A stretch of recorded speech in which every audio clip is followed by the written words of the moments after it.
Welcome, welcome, welcome. Oh, I just realized I didn't have my audio on YouTube, Facebook. Come on in, everybody. Welcome to our Thursday live Q&A. Come on in, tag somebody you care about, because we're about to talk some serious money. As you come in, type $signs. If you are committed to your money, if you are committed to saving money, if you are committed to protecting your money, come on in. Hey, Jay, I see you. Good to see you. Let's make sure we got what we need on Instagram. Hold on. We're going to get started in about 60 seconds. Give a lot of people time to come on in. We do these live broadcasts to make sure. That you have everything you need to save money on a car. Who's car shopping right now, or who will be in the next couple months? I see you, Danny. Good to see you. We'll be taking questions from all 4 platforms, and I'll just be rotating them all throughout the show. All right. Should I buy a new S-Class 2024 Rolls Royce? That's a matter of personal preference. If you're not keeping it 8 years, then you're going to lose thousands of dollars buying it. You should be shopping for an aggressive lease. What do car rebates mean? Skylar, good question. Skylar on TikTok asked, what are car rebates? Rebates are when a manufacturer wants to incentivize you to buy a new car. They're not on used cars. So if you're leasing or if you're purchasing a new car, some cars have rebates, some don't. Bad thing about the rebates is they're in the control of the dealer. So you won't really see you won't see all the rebates advertised. You won't know if their car has rebates. You can't ask, because sometimes they'll tell you some.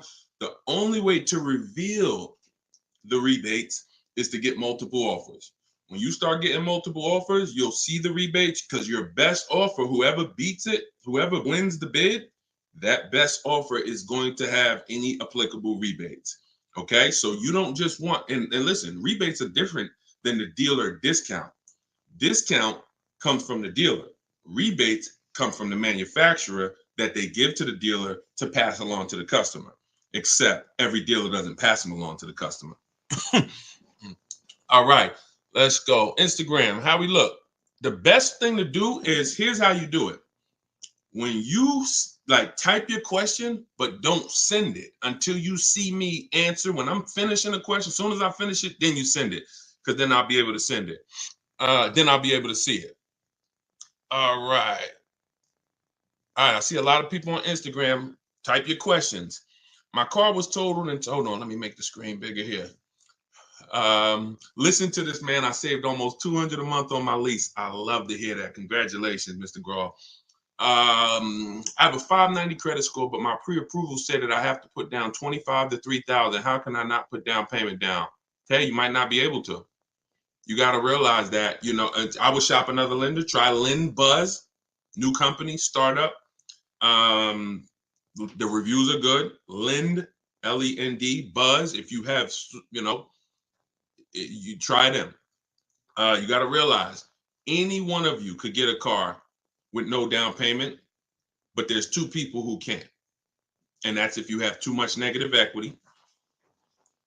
If you're trying to move $5,000 or $10,000 over to another car, sometimes that's going to put you above the bank's loan to value ratio. So if you're buying a $30,000 car and you're trying to throw $7,000 of negative equity on top of that, they might look at you and say, we can't do that. You could have an 800 score. We can't do that because the loan to value ratios are too high. The bank's not going to lend $40,000 on a $30,000 car, because let's really break down real quick what a no money down deal is. That means you're financing the price of the car, the taxes, and the fees. So let's say you purchase a $30,000 car, taxes are $2,500. You got another, $700, $1,000 in fees, documentation fee, and your motor vehicles fees. That puts you about 33 right there. So to finance, you can finance 33. That's under the loan to value. The bank will lend 33,000 on a car that's worth 30. Problem is when you try to do that and then you want to slap $7,000 of negative equity on there, what you're asking the bank to do is lend 40 on a car that's worth 30. They're not going to do it. Doesn't matter what your credit is. So those are the only situations where you can't do these no money down deals. You have too much negative equity or your lender won't do it because of the credit. Work on your credit. Follow Shonda Martin. Take your credit seriously. It's costing you. And, everybody hits a bump in the road, but the key is don't stay there. Follow somebody like Shonda Martin, learn what she teaches, fix the credit, get yourself up to like a 660, 670, 680. That'll get you out of the manipulation zone. All right. Let's see. Facebook. So does your credit score matter at all? Absolutely. Absolutely it does. If your credit score is around 730, is this a good candidate for a good lease deal? Definitely. 730, you qualify for most tier ones. 680, 690, you qualify for most tier ones. You don't have to have a 900 credit score to lease. I got to figure out, I want y'all to inbox me and I want y'all to tell me what we could do for the people who share the broadcast and support the broadcast. Because I've been thinking about this. If y'all have any ideas, I might do a priority Q&A. I just have to, because here's the thing, y'all. I reward those that help me. I reward those. I love the people that get the book. That's the biggest thing because I want you to learn these strategies. My book is called Car Shopping for People That Hate Car Shopping. 7 Steps to Saving Time, Money, and Avoiding Dealerships. It's a 7-step process. Doesn't matter whether you're leasing, buying, and it's a digital book. So you get your copy at 75% off. It'll be in your inbox in literally 2 minutes, and you'll have everything I teach. But inbox me some ideas of something we could do for our community of people who share. I want to reward the people who share the broadcast and who tag friends. All right. Hello. I'll be doing a purchase order through my credit union. How do I get the best price on a Mercedes? Multiple offers. Multiple offers. It's the only way to get the best price. You need to get at least 5 offers. Anyone who's learned from me knows that you need 5 offers to reveal the best deal because 80% of dealers are overpriced. I know it sounds crazy, but I've been working with people around the country since 2021, shopping for cars. They post their offers. I look at their offers. We have a group, and we have seen that that's the numbers. 80% of dealers are overpriced. That's it. So in order for you to reveal the best deal, you must shop multiple offers. Oh, why is my camera fuzzy? Hold on. Wipe my lens off, see if that clears us up. All right, let's go, y'all. Keep the questions coming. This is YouTube. How should I think about buying out-of-state cars with damage, accident, in its history? It depends. First of all, buying out of state, I want y'all to get used to it. If you are using what I'm teaching you, you're going to get very used to buying out of state because oftentimes the out of state dealers are going to do better deals than the dealers close to you. Sometimes, that's again, multiple offers, because sometimes the dealers that are close to you feel like they own you. When they see a zip code, they're like, okay, this person lives right here. When you buy out of state, what you're doing is you are actually giving a dealer who never would have had a shot to earn your business, you're giving them a shot. And sometimes they respect that shot, they appreciate it, and they'll make it their mission to beat all their competition. So I want you to get familiar with buying out of state. Now, when it comes to buying used cars, here's what you're doing. Same process. Remember this. We screen cars down like this. Title history first. You can identify a good used car. First of all, look at pictures. You see a bunch of damage, that's the first screen. Then we're going to dive deep. We're going to look at the title. Deshone, how do we get the title, you might be asking? Okay, this is how you're going to get the title. History, Carfax, not auto check, because auto check is not going to show you what we need, which is service records. You must see service records. There's no indicator that can replace service records. I don't care. If there's no service records on that used car, consistent, I'm not buying the car. I wouldn't recommend you buy the car because if you miss 15 to 20,000 miles of service, you could seriously have done damage to the car. So first thing is we need the Carfax. How are we going to get it? I have a secret strategy that I teach that you only hear from me. I'm going to give it to you now.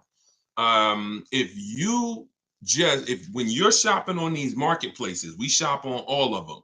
We use 8 marketplaces: Cars.com, Car Gurus, Auto Trader, Carfax.com, Driveway, eBay Motors will check, Carvana, and CarMax. See, because even though I know 70, 80%, 90% of the time CarMax and Carvana is overpriced, it's not 100% of the time. So it's like I compare CarMax to Best Buy. Most of the time I'm going to get something, we're going to get it from Amazon, we're going to get it from Walmart.com. Very rarely is Best Buy going to be the best deal on something, but every now and then Best Buy is the best. So if you're not checking them, you're leaving money on the table. So we open up those marketplaces. You're not going to see, sometimes you'll see Carfax included, and sometimes you'll see purchase a Carfax. What we do is we skip, you don't know this, but now you're about to know this. Most dealers have a contract with Carfax. So on their website is the Carfax, not on the marketplace that they're paying to advertise the car. It's on their website. So what we're going to do is we're going to bypass, we're going to hop off the marketplace, go to the dealer's website, and we're going to look to see if they have the Carfax there. Once we get it there, we can see the Carfax. We can see if it's a frame damaged vehicle. We can see if it's a X rental, if it's a salvage title. That's the first indicator. Then we move to service records. Then we look at accident history. If the accident is a couple different types of accidents, this is all in my book if you don't want to remember this. You're like, Sean, I don't have time. I got to go back to work. You grab your copy of the book in my TikTok bio, 75% off. As long as it's not, you didn't hit 0 yet. And in my Instagram bio, or go to deshonsbook.com, scan the QR code. Anyway, get your book for 75% off. Be in your inbox in 2 minutes. So now we're scaling it down. And then once we look at the accident history, there's 3 different types. You're going to see something that says accident, but vehicle was drivable. That's a good sign. Because people could have a fender bender in Walmart. If the cops are called, it's going to be on the Carfax.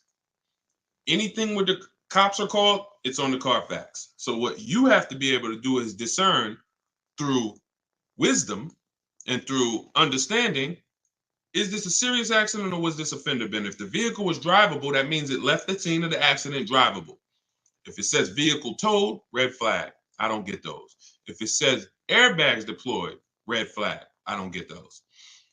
So, those are the things. And when you do that, you'll have confidence, even if you're buying a used car out of state, and then we verify the fees. We verify what the original MSRP was, so we know what the discount is.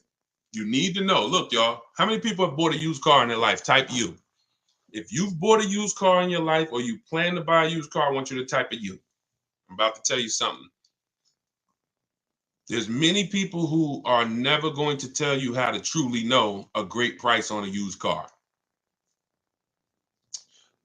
This is something I created. We call this the true value percentage.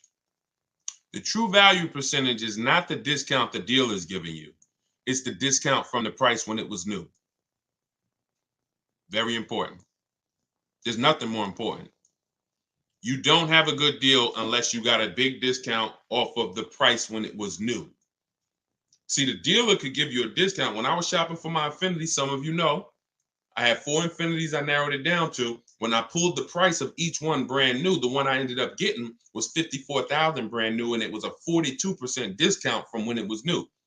The other ones, the price they were asking was a little lower, but the original price of the vehicles was also lower. One was 46, one was 48, one was 52. So if I would have bought any of those cars because the asking price was a little lower, $1,000 lower, I would have not truly gotten the best deal. The best used car deal is the one with the greatest percentage discount from the original price. That's what we do. Let's go. Keep the questions coming, y'all. Let's keep it going. We're going to try to get through as many as we possibly can. Let's go. Is cardiac reports? I'm guessing you meant Carfax reports, or should we look into other websites? Carfax is what we use. That's what I was just talking about. We don't really use anything but Carfax because when we find another report that'll get us the service records, then we'll use that too, or we'll use that instead of Carfax. What to do if you're $11,000 upside down on a 4-month-old loan? Stay in the car. Stay in the car. Cars are not made to be flipped that fast. Stay in the car. Why are you trying to get out of a car that you just got 4 months ago? And somebody told you could do that and not lose tons of money. I'm telling you that you can find a dealer. Even if you found a dealer that would shoehorn you into a car, bad for you. So you can't buy a car that quick. Y'all know who's been on here, who's seen the depreciation curve. So as some of you tune back in, and somebody, if this is your first time on a live with me, type of 1. First time. What we talk about is something that you got to understand. It's called the depreciation curve. Your vehicle goes down in value like this from the day you buy it. You buy it today here, it's dropping like this. Now, about 7 to 8 years, it starts to look like this, which means after about 7 to 8 years, the same price your car was worth last year is going to be close to that. If it was worth $10,000 last year, it's going to probably be worth about $9,000 this year, $9,200. You're not losing that much because you've outlived the depreciation. This is for long-term owners. I see all the people.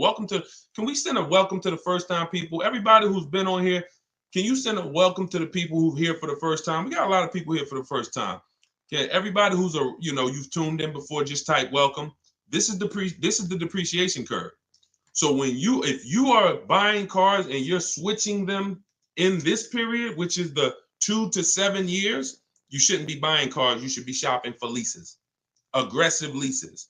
Not these leases that you see on commercials. Those are not deals. But if you are like Deshone, I want to keep my car that long, that's when you win. Who has a car outside that's been outside, they've owned it for at least 8 years? Type of K for keeper. We call those cars keepers. That's a car we're not planning to switch. We don't care about the depreciation because our plan is to use up most of the value. Y'all follow me? When you are buying a car and your goal is it's going to be a keeper, you think about the depreciation curve. That's what you think about. And if you're not going to keep that car long enough to have that depreciation level out, you shouldn't be buying it, because that's where the reward is. That's when you've won. It's not when you paid off the car. You can pay off the car in 2 years. Don't mean the car ain't losing value like this. You've won when you've made it to this part of the depreciation curve. That's when you've won. If you have no goal, Deshone, I'm not keeping a car that long, then you should be shopping for an aggressive lease. I know they told you leases were bad. They lied to you. And they lied in ignorance. They didn't know. But they talk like they did. I call it confidently wrong. We call that confidently incorrect. Dangerous. Yeah, you definitely. 2012 Ford Sports Track, definitely. Good job. All right. How do you shop for a lease anyway? Aggressively. Multiple offers. Multiple offers. As I said when we started the show, when you start shopping, you're going to see what I'm about to tell you to be true. 80% of dealers are overpriced. But we don't care about the 80%. We care about the 20% that are going to make us the best deals. And you're not going to see that until you shop multiple offers. You could do it my way. I teach to do it online. In my book, I have a strategy called the 25 to 5. This is for new cars and leases. We connect with 25 dealers online. Takes us about 20 minutes. Deshone, that sounds crazy. Yep. Because when you know what to do, what to say, and you're using my templates, which are copy and paste. First template is my initial contact, when we tell the dealers what we want. Great. Another benefit of shopping 25 to 5, not just to get 5 offers. The goal of the 25 is to get 5 offers. We're shopping out of 25 dealers' inventories. So while I'm looking for a black Honda Accord, and I'm shopping out of 25 dealers' inventories, you're looking for a black Honda Accord, and you're going into one dealer. They might tell you, oh, we don't have that one. You go into another dealer, oh, we don't have it. We're touching 25 dealers. So we're shopping out of 25 inventories. Now, once you do that, that's my way. Using my scripts, everything is online. You're not talking. You're just copy and pasting. My scripts are in my book, Car Shopping for People That Hate Car Shopping. Digital book, That's another reason it can't be print. There's so many reasons why I couldn't make it a print book. Can't update it, but that's another reason. I have my scripts in there. You open up the link, it opens a document, and you copy and paste. Now, a secondary way to do it's not as effective, but it's still better than the old way of shopping is you're going to test drive your car. Once you decide what you want, you come home and you call sales managers. I'm called, hey, can I speak to the sales manager? And you're getting at least 5 offers. I wouldn't speak to a salesman because all they're going to do is just put you through hoops and it's going to be painful. Speak to a sales manager, 5 offers, and then you make your decision. That's how you shop for an aggressive lease. Now, if you get 5 offers and the lease deal is over 1.5%, some of you know about the 1.5% rule. That's when you know you've overpaid. You're overpaying for a lease. That means it's a bad lease program. Couple vehicles out here have bad lease programs, and people are leasing them. You're overpaying. You're overpaying. You're paying too much for a car you're giving back. Do you ever visit car auctions? I don't. Let's go. Instagram. Can you still apply the 1.5% rule on a new build vehicle to lease? 1.5% rule is a rule that you need to keep in mind whether you lease a car you ordered or whether it's a car on the lot. 1.5% rule doesn't change. It's Deshone, what about if it's a Bentley? 1.5% rule doesn't change. You're paying too much for a car. Leasing is a value play. The name of the game with a lease is to drive the most car and pay small amounts of money for it. When I was leasing my 2018 Jeep Grand Cherokee Laredo, $35,000 car, I paid $330 a month, under 1%. Under 1%. Over the course of 39 months, I believe I paid about $10,000, $9,000 and change. Just all you do is take 330 times 39. That's how much I paid over 39 months for a $35,000 car. Value play. Value play. Once the higher percentage you pay of the car over that lease term, the less value there is. And when you get to 1.5%, there's no value. We pass on those deals. We go pick another car. When we lease, we usually have 3 options. In my book, you'll hear me say it in these lives. I like 3 options. And if you can't find 3 options, I guarantee you're not going out there test driving cars. You identify one car, you're like, I like that. Go drive the competitors. Take a weekend, have some fun, go drive a bunch of cars. You're about to make a $40,000, $50,000 decision. Go drive some cars. You know how many people have said to me, Deshone, I want that. I'm like, did you drive it? They're like, no, I just saw it. I like it. I said, go drive it. They get there and they're like, yeah, I drove it. I didn't really like it.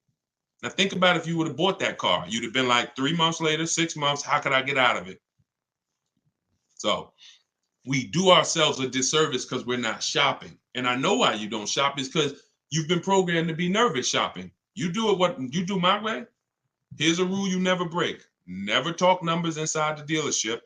If you remember that rule, you can test drive and be out of there in 20 minutes, never feel pressure. And then you come home and you make your deals from home.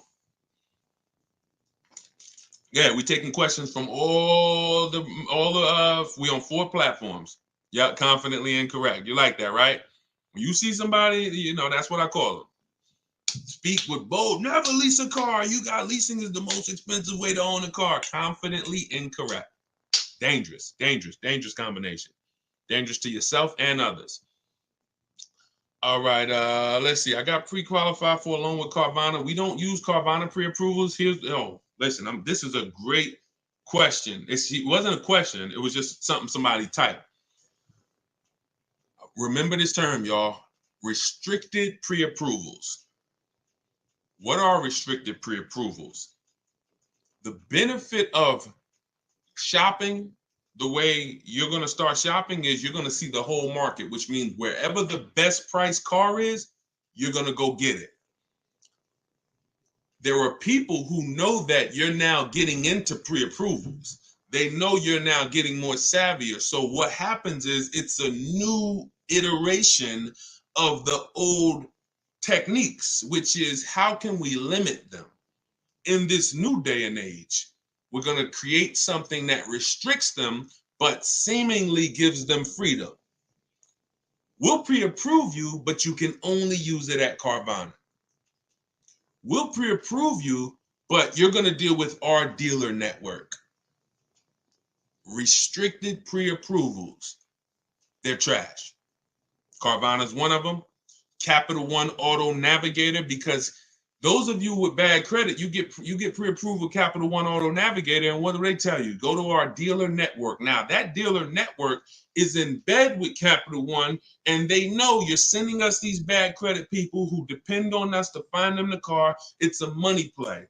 It's not a play of, oh, let's find them the best car for the money. Let's find them a car with the biggest discount. It's like, hey, send them to us, and it's a conveyor belt. Send them to us. We'll send them out in a car. That car is not going to be the best price car in the market. So any pre-approval that restricts where you can buy is garbage. Now, what's normal is we're not going to let you buy a 10-year-old car. That's normal.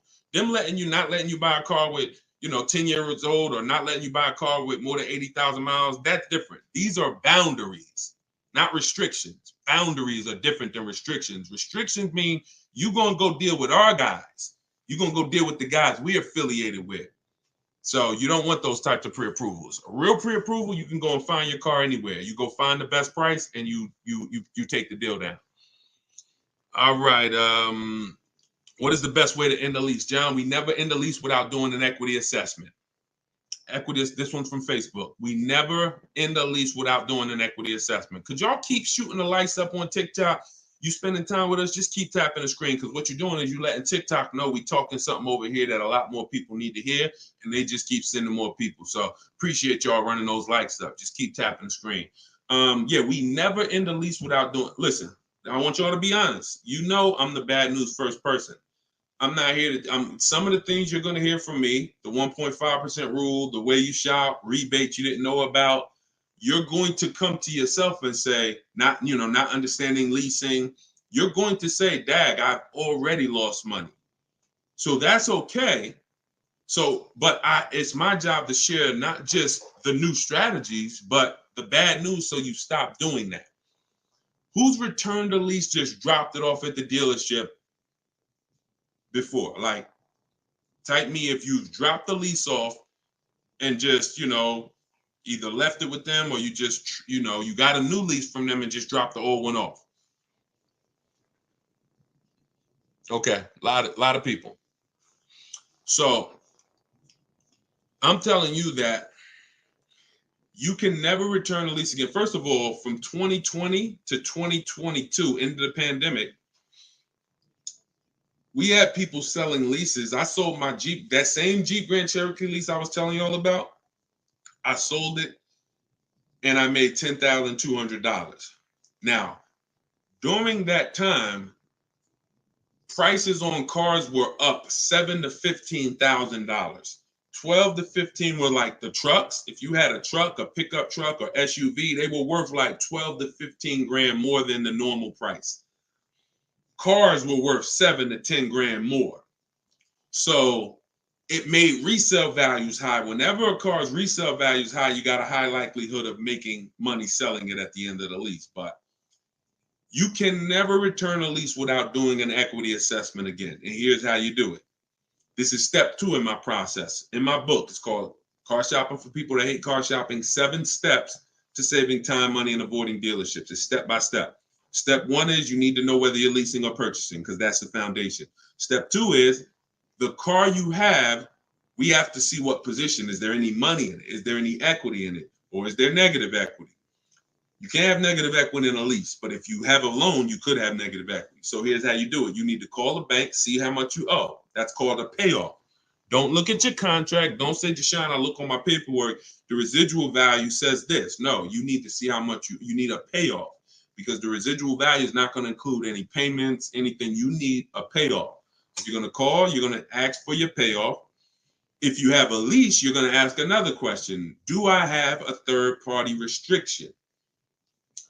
There's 3 types of there's 3 types of equity assessments. One is for cash, for people who have paid off cars. If you have a paid off car or a loan, that's one equity assessment. If you have a lease, that's the second equity assessment. If you have a lease with a third-party restriction, that's the third. So what you're doing is, once you get that payoff, you're now going to go to the online car buyers and you're going to get your bids. If you're new here, Everything we do is a bid. That's how we save all the money we save. We're going to save more money bidding than you'll ever try to get negotiating. So when we go to the bid, we're going to CarMax, we're going to Carvana, we're going to Driveway, we're going to AutoNation, Buy My Car, Kelly's Blue Book, Instant Cash Offer, Car Gurus, Sell My Car. 6 offers. That's 6 offers. Once if you are in the first 2 groups, you own your car, or it's paid off, you can sell to the highest bidder, no problem. If you have a lease with no third-party restriction, Toyota, Chase, no third-party restriction, you can sell to the highest bidder, no problem. If you have a lease with a third-party restriction, that doesn't mean you can't sell. It restricts who you can sell to. So you now are going to take those offers from all those bidders, and you're going to call a used car manager of the same brand. The third-party restriction means you must sell to a dealer of the same brand. Now, some of you may have saw people who are doing things, and maybe you did it. I don't recommend it. You buy the car first. This is for you with a third-party restriction because you saw, oh, Carvana wants to pay. You buy the car and then you resell it. We don't do that because when you buy the car, you pay taxes, you pay fees. That comes out of your profit. When you sell direct to a used car manager and we get at least 3 to 5 offers, it's always a bid because some used car managers will pay less. Some people will pay more if they really want the car, and you sell to them. And you're able to avoid the fees. You're able to avoid paying taxes, and you get your equity. That's the equity assessment. Now, not every car has equity. I don't want you thinking, oh, I automatically have equity. But you should never, and I would never, and anyone who listens to me, you will never return your lease without doing an equity assessment. That's why, and for those of you who don't have a lease, when you do your equity assessment, here's what you're eliminating. A word that I never want you to use again, the word trade. We don't trade. We get bids for everything. Because when you trade, you're not getting the maximum value for your car. You're not getting it. You don't get the maximum value when you trade anything. you take a little less because you want whatever they're selling. So hey, I want that bike. Yeah, I give you my lawnmower. You give me the bike. It's because you really want the lawnmower. It's not because you're trying to get the most money for the bike. So we don't trade. That's the equity assessment. Now that's also what you do. Who's in a car right now and you're thinking about you want to get out of it? Who's in a car right now and you're like, Deshone, I think I want to get out of this. I'm thinking about it. Right? All right. I see you, Tommy. All right. Keep the questions coming. We got a lot more questions we're going to answer. I see you. Okay. All of you who are typing me, I see you, Ty. Okay. Blue faces. I see you. So you got to understand the first thing you do once you decide whether you're keeping your car 8 years and you're going to purchase, or less than 8 years you're going to lease, the next step is equity assessment. Because your equity assessment is going to tell you if the car you're in, can you make money on it? Do you have money, which means I could get out, I'm in a good position, or are you in a negative equity position, which means that's going to slow down or that's going to affect the way I could get out of this car. So the equity assessment's always first. All right, let's go. Keep them coming. All right, Ty said, how can a new car allowance help when you have negative equity on a vehicle you want to trade in? When you say a new car allowance, what do you mean by that? I don't understand what you mean by that. How can a new car allowance help? I need to ask you a question offline. I don't do DMs. This is it. We got 2 million followers. God bless you, but I don't do one-on-ones. I don't do DMs. I work with groups. I help massive amounts of people, thank God, get to their goals. Your situation is not unique. It's not unique. I've been doing this since 2006. I've been teaching people and helping hundreds of people buy cars since 2020. You may think your situation is unique. There's probably 100 other people on this broadcast in the exact same situation. So it's no need it's no need. It's no need. One-on-ones are not necessary. If they were, then I would be doing them and I figure out a way to build a team to do them, but they're not necessary at all. Best way to bargain for a low price on a new lease, multiple offers. You missed it. Anyone who wants to see the replay goes up on Facebook. It goes up on YouTube as soon as we end the broadcast. But we did talk about multiple offers. Everything we do is a bid. Oh, y'all killing it. All right. I see the likes flying up on TikTok. Appreciate y'all. Keep tapping the screen. Shout out to the sharers. Everything you do, when you say, Deshone, how do I get a great deal on the price of this car? You get multiple offers. That's always the answer. You're going to save more money getting multiple offers than you'll ever save doing one-on-one with a dealership. Ever. That's how we're able to say it. Like, look at Charles. So Charles just leased a Palisade. Now, one thing about Charles is, I'm showing it on the screen too. So again, if y'all, if you're watching the rebroadcast, you can see it, or depending on what platform you're on, you can see it. He picked up a Palisade. The Hyundai Palisade is probably top 10 most popular SUVs, especially all through the pandemic. People were paying. Some of you might have one. You might be like, Deshone, I could be honest with you. I got that vehicle, and I know those things people were asking $5,000 over sticker for these, $10,000 over sticker for these. He got a $48,000 one, and he's paying $597 a month. $597 a month. He said, I reached out to 35 Hyundai dealers. He did it my way, so he's at home. He's using what's in my book. For those of you who just jumped on, my book is called, it's my new book. It's called Car Shopping for People That Hate Car Shopping, 7 Steps of Saving Time, Money, and Avoiding Dealerships. For the next 30 minutes, you can get your copy at 75% off as part of our launch. Click that picture of me on TikTok. Click that website. Before the timer runs out, you can get it. It's normally $97. You can get it for $24. It'll be in your inbox in literally 2 minutes. Same thing with Instagram. Go to my Instagram bio, get your copy before the timer hits 0, and the price goes back up to $97. So what he did was he used the computer route. He said, I connected with 3,500 Hyundai dealers. I got 10 quotes back. The offers range from 1.23 to 1.6. What I always tell you, if you shop correctly, when you get multiple offers on a new car or a lease, you'll always see a $3,000 to $5,000 difference. And if you're shopping for a luxury car, it's the same way. You'll see a bigger difference. Some of you were on, I showed Kimberly's deal on her Maserati, where she saved $20,000 on her brand new Maserati.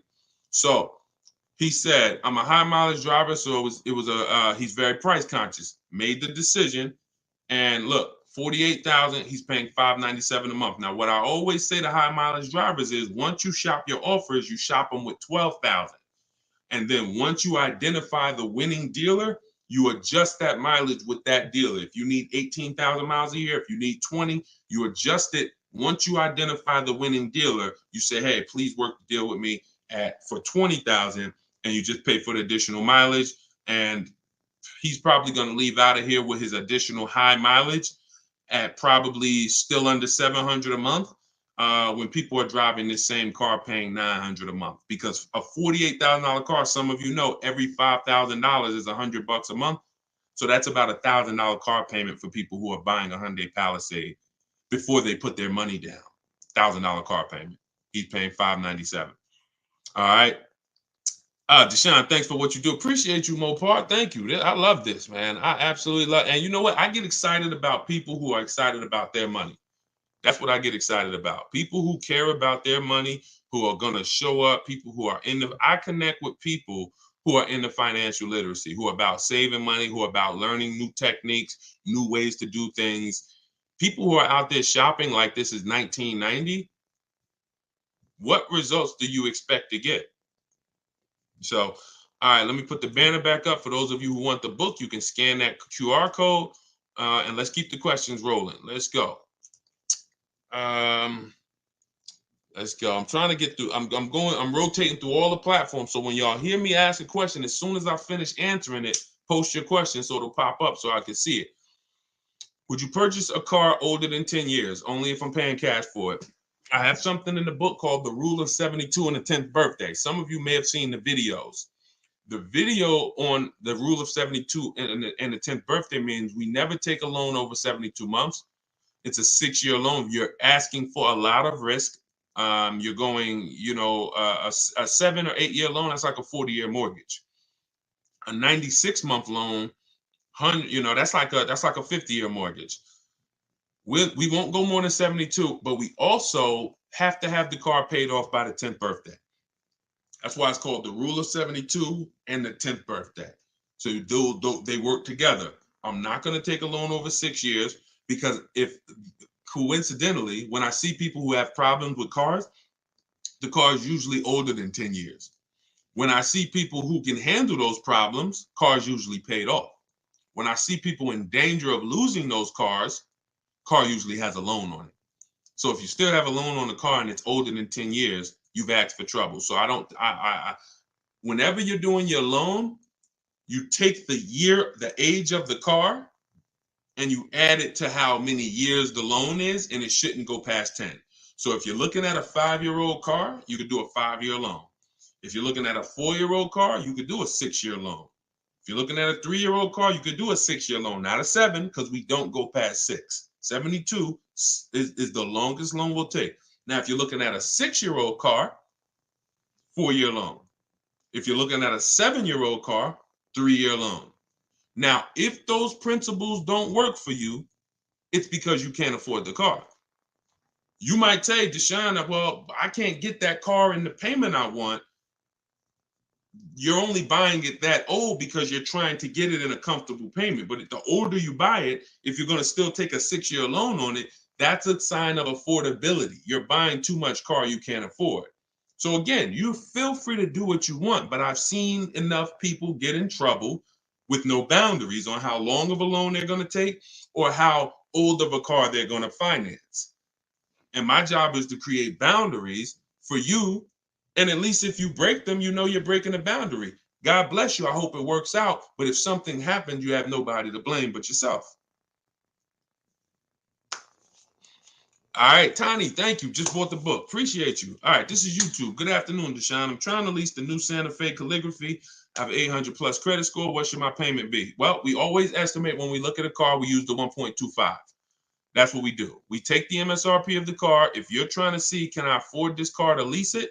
The first thing we do, hold on, why does Outlook keep coming up? Let me open my calculator. First thing we do, because for us, what I teach is a 1.25% deal on a lease is the target. If the lease program is not as aggressive, then as long as I can get under 1.5, I'm still getting a really good deal. If it's under 1.25 when I get all my bids, it's because it's a really good lease program. And if it's under 1% when I get my bids, it's a great lease. We call that a steal. That ain't even a good deal. That's a steal, under 1%. The 1% lease rule has been around for decades. So what we do is if we look at the MSRP of the car, we want $48,000. Multiply that by 0.0125. That'll give you 1.5%. That comes out to $600. So if 600 with no money down, this is when we shop our lease offers, we're always shopping them with no money down. That doesn't mean, Deshone, I want a $500 payment. Well, what you would do is when you find all your offers, if the best one is 600, you know it's under 1.5%. It's a good deal. You can put a little more money down to lower the payment. But what we're not going to do is say, I had somebody say to me, Deshone, I shopped a vehicle, and when the salesman gave me the quote back, he was the best offer. He beat all the other quotes. She said, I got 6 quotes or 7. He beat all the other offers, but he gave me the quote. It was a 1.3, but it was with 3,200 down. I said, that's not 1.3. I said, what is it with 0 down? First month's payment total out of pocket. She said, oh, it went up to like 1.6. Then it's 1.6. Then it's not, you can't, 1 point, that's like me saying, yo, I got a lease under 1%, but I put $5,000 down. No, you didn't. Whenever we're judging our leases, everything I'm going to teach y'all to do is to shop with 0 down and then have the option to put money down. Because if you could get a car at the price you want, comfortable budget, below your max, with no money down, that's what you do. But that's how we do. That's how I would start it out. If my goal was to look at a car and I'm like, man, should I be going after that? If 1.25% is not in your budget, then it's the wrong car. But what I would do is, let's say I had 2,000, I might say, all right, if I could get this car to 600, if I could get this car to 600, I might put a little down. There's nothing wrong with putting money down after you have a deal. Money down doesn't get you a deal. Money down is payment management. That's the purpose of money down. It's not to try to get a deal.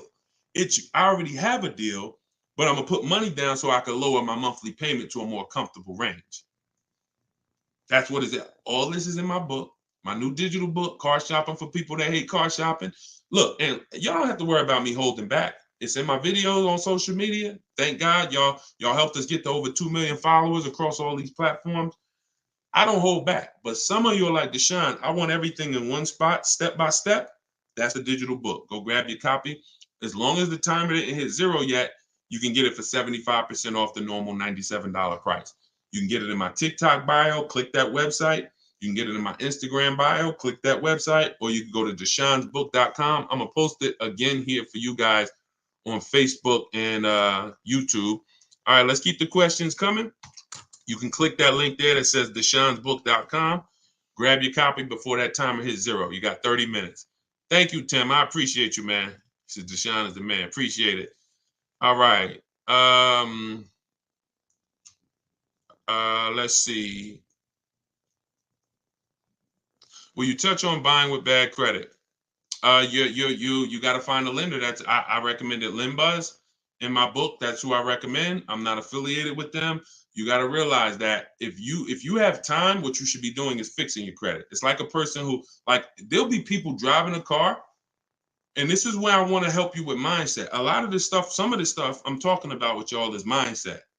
You've been taught to think a certain way about cars, and that's because they make money keeping you thinking this way. If you have bad credit and you like, man, I think I want to get a new car soon, you should be working on your credit, because you are paying 20% more than a person with good credit. Like, they're killing people with bad credit because they're limiting your options. Now, what I tell you to do is, if you get approved with somebody like LendBuzz, then you can have a dealer see if they can beat your rate, because everything we do is a bid. I keep saying that. If LendBuzz approves you at a higher interest rate, after you find your best deal on a car, you find your car, we always give the dealer a chance to see if their 10 or 12 banks can beat what you got. That's called the bank bidding war, because interest, there's a lot of money in interest. You don't realize we're trained to look at the price of the car and try to get money off there, but we don't realize in your loan, that's why y'all think banks lend money and don't sell cars. There's money in the money business. So if you're not making banks compete, that's like you're eliminating a huge part of your transaction. If you could save 1 point on an interest rate and you're financing a $40,000 loan, that's probably $1,500. If you save 2 points, you're talking about almost $3,000. That's the money in your loan. So we shop. And if y'all use what I'm telling you, you're going to start making banks and credit unions bid. We do this after we get our car, though. And we don't let anybody access our credit with a hard pull until after we found our car, because that's when we can start the bank bidding war. The credit bureaus allow you to have multiple people run your credit within a short period of time. And when that period closes, it's going to weigh on your credit like one hard inquiry. One hard inquiry. So if one hard inquiry from one bank would have dropped your credit score 9 points, when that rate window closes and you had all these banks bidding, it's the same 9 points, except you had 20 banks and credit unions bidding, and you come away with guaranteeing your best rate. Which, what do we call that? Who was on here yesterday? I don't know, but what do we call when we can guarantee that nobody else could have beat the price? Starts with a P. And it's something that we get with other things when we buy other items. But when y'all do it like this, you're going to be able to get it with a car. Let's see if anybody knows from yesterday. We might have a bunch of new people on here, so I don't want to assume. It's called price assurance. Price assurance. Price assurance means you guarantee, not you hope, Not you driving down with your new car and you saying, oh, you think we could have did better? You think I should have asked them? I should have asked them for like another $500. You don't have price assurance. Price assurance means I guarantee nobody could have beat this loan. I got the lowest interest rate. I guarantee nobody could have paid me more for my old car. I got the highest bid. I guarantee I couldn't have found this used car for nowhere else within 100, 200 miles because I saw all the options. Price assurance. When you use this, you're going to have it. When you use the bidding system, stop negotiating and start making people bid. All right, let's go. Jeff said, don't trade. Call the lender to find your payoff, then get offers from the sites that pay cash for cars to see how much negative equity you have. There you go. Way to go. Oh, see, all right, that's Jeff. That's YD. He's talking this, Jeff, I guess you asked. See, that's what I like. When we start getting a community of people that know these principles so well that y'all can help other people coming into the community, that's when we really, really starting to penetrate this. So appreciate that. Appreciate that. All right, what's the lady's name you recommend on your first live today for? Her name is Shonda Martin. Shonda, she's on every platform, and her company is called Road. Her brand is Road to 750 Plus. That's who you spend your time with. Same way you see people when they're getting ready to buy a house. What do? You work on your credit. You know, I got a goal, and I want to do it the right way. So you work on your credit, and when your credit is right, you say, all right, let me go get my house now. You do that with a car because here's the thing. You're going to buy more cars than houses. And if you can't qualify for a lease right now, but you're like, Deshone, I know I'm not keeping the car 8 years. Then you should be, and you're like, I can't qualify for a lease. Your mission should be to qualify for a lease.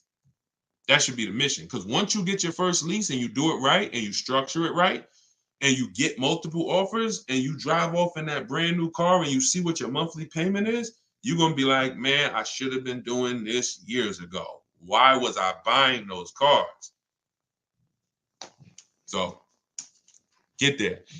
All right, let's go to Instagram for one. Instagram. I see a lot of people on Instagram sitting, but I don't see too many questions coming in.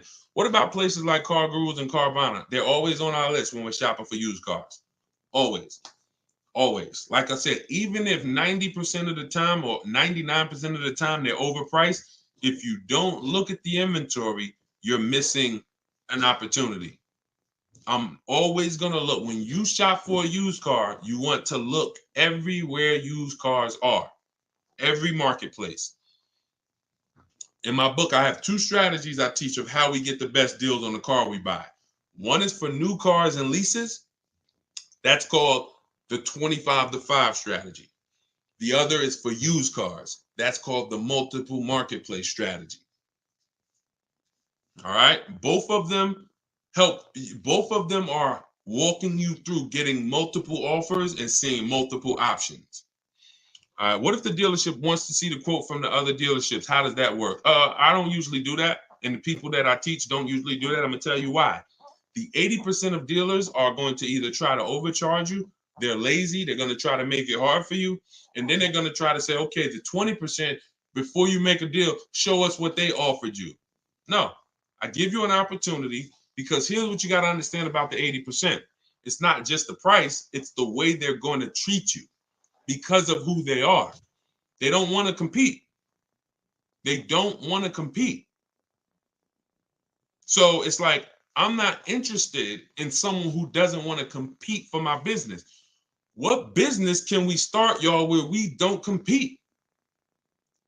I know in my business who I'm competing against. I'm willing to compete. I'm willing to say what I have is better than what anyone else has. If you don't want to compete, I'm not interested in working with you because you're trained to just have people come in and give you their business over and over again. And we're not doing that anymore. We're really trying to run those people out the business. That's what we're really trying to do. Holy Spirit, help us. We run those people out the business. They shouldn't have jobs. All right. Hold on. You got to ask your question, everybody, in one shot. You can't do like multiple questions or piece it together because I can't see it like that. My daughter needs a new car but don't have credit, so what should she do?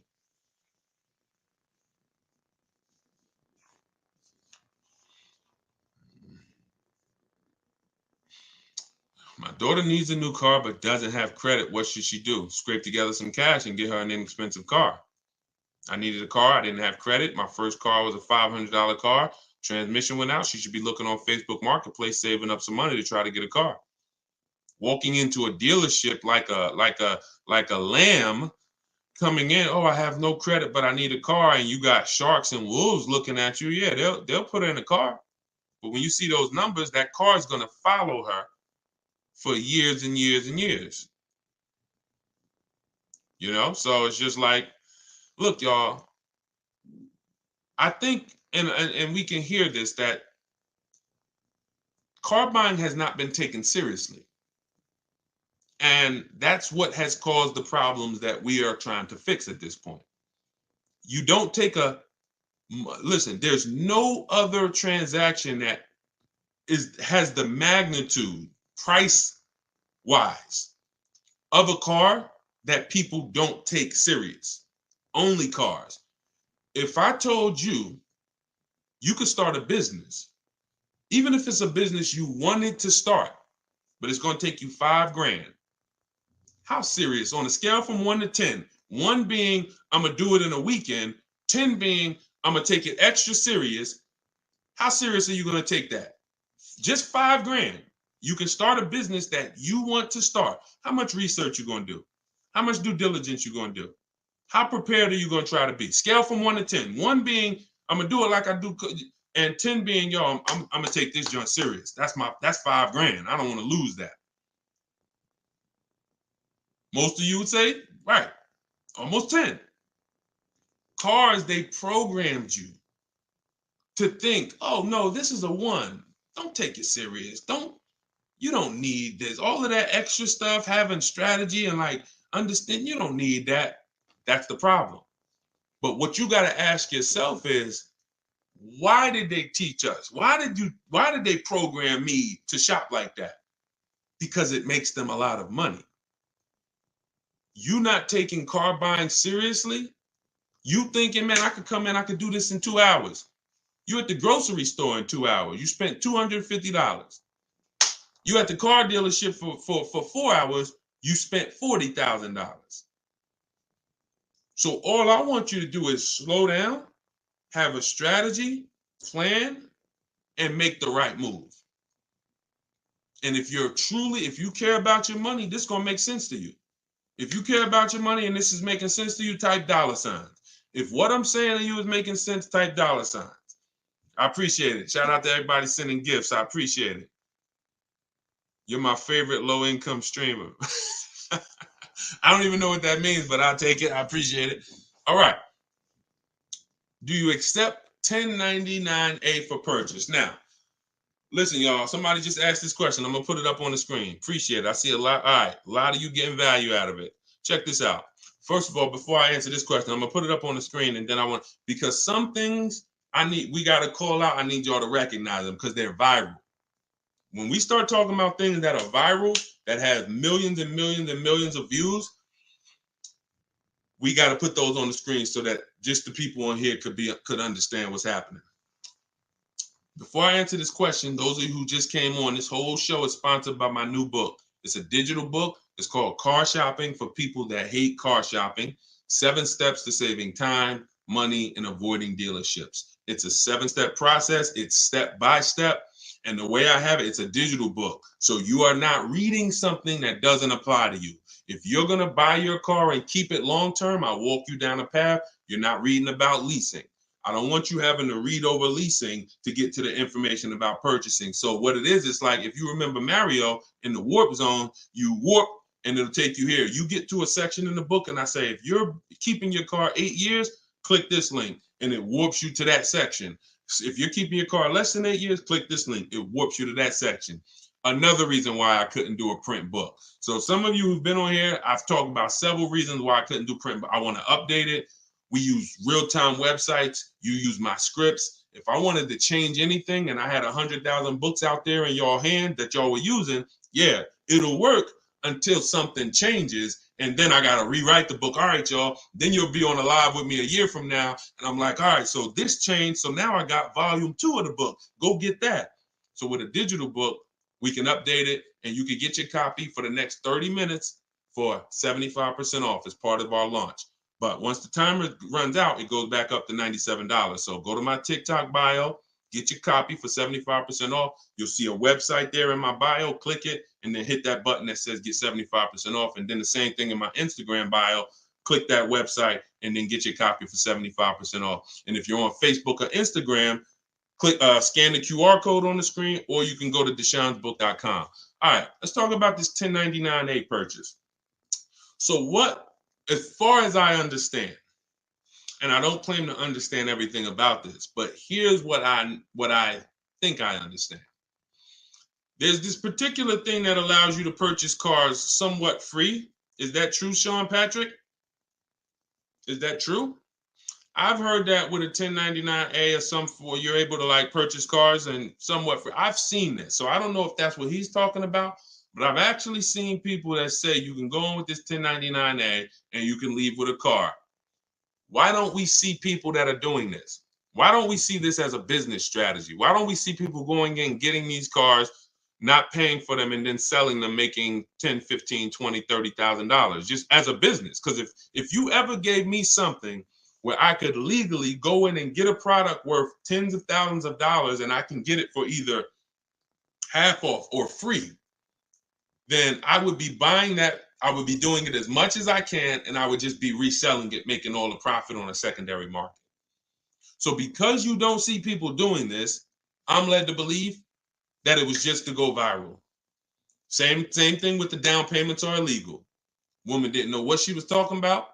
She just decided to come on TikTok and say, down payments are illegal. Ask about truth in lending. She sent millions of people, or at least hundreds of thousands of people in the dealership saying, hey, down payments are illegal. Do y'all participate in truth in lending?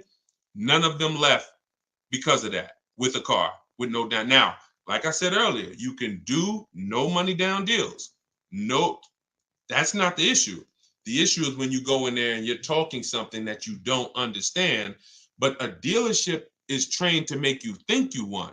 So if somebody walked in saying, hey, look, you know what? Down payments are illegal. Before I tell them they're wrong, pay attention. 80% of people will, 80% of dealers are, and I don't think anyone who wants to sell you a product is going to correct you. I'm really going to still try to sell you a product. So you come in, down payments are illegal. Do y'all participate in truth in lending? Well, listen, look, I don't quite understand truth in lending, but what's your goal? Well, I don't want to put any money down. Okay, well, come on in. Let's talk about that. Because I already know that I can help you get a car with no money down, but not for the reason that you came in talking about. And then those of you with negative equity, as I talked about earlier in the broadcast, you're not leaving with no down payment if you got a bunch of negative equity, because it's too much it's too far above the loan to value ratios.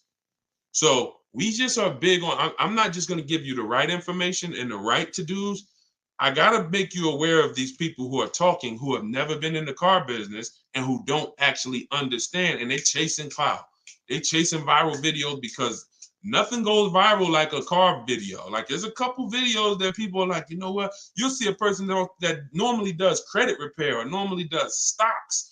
I remember, all right, and then we'll get to the next question.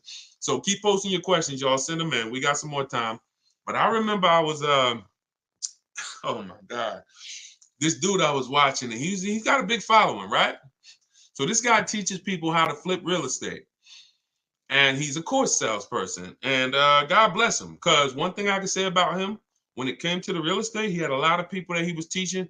See, I'm big on, if you're a great teacher, your students get the results.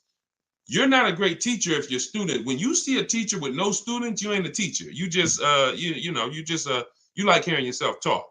If your people who listen to you don't get results, you ain't no teacher. But so I respect you from real estate. Now he said, here's what's coming, y'all. The community is growing, but I got a lot of new things coming because I see it's a lot of new things we need to talk about. He named like 5 things, and he said, car buying course coming soon. I said, my God, and they gonna believe him. He knows that you've never been in the business. He might have bought 4 or 5 cars. So we got to be careful here, y'all. We got to be careful because there's a lot of people buying bad information that's going viral. So, all right, let's keep it going. Just got my book. Thank you, Purple Grow. Enjoy it. Use it. Use the book and win.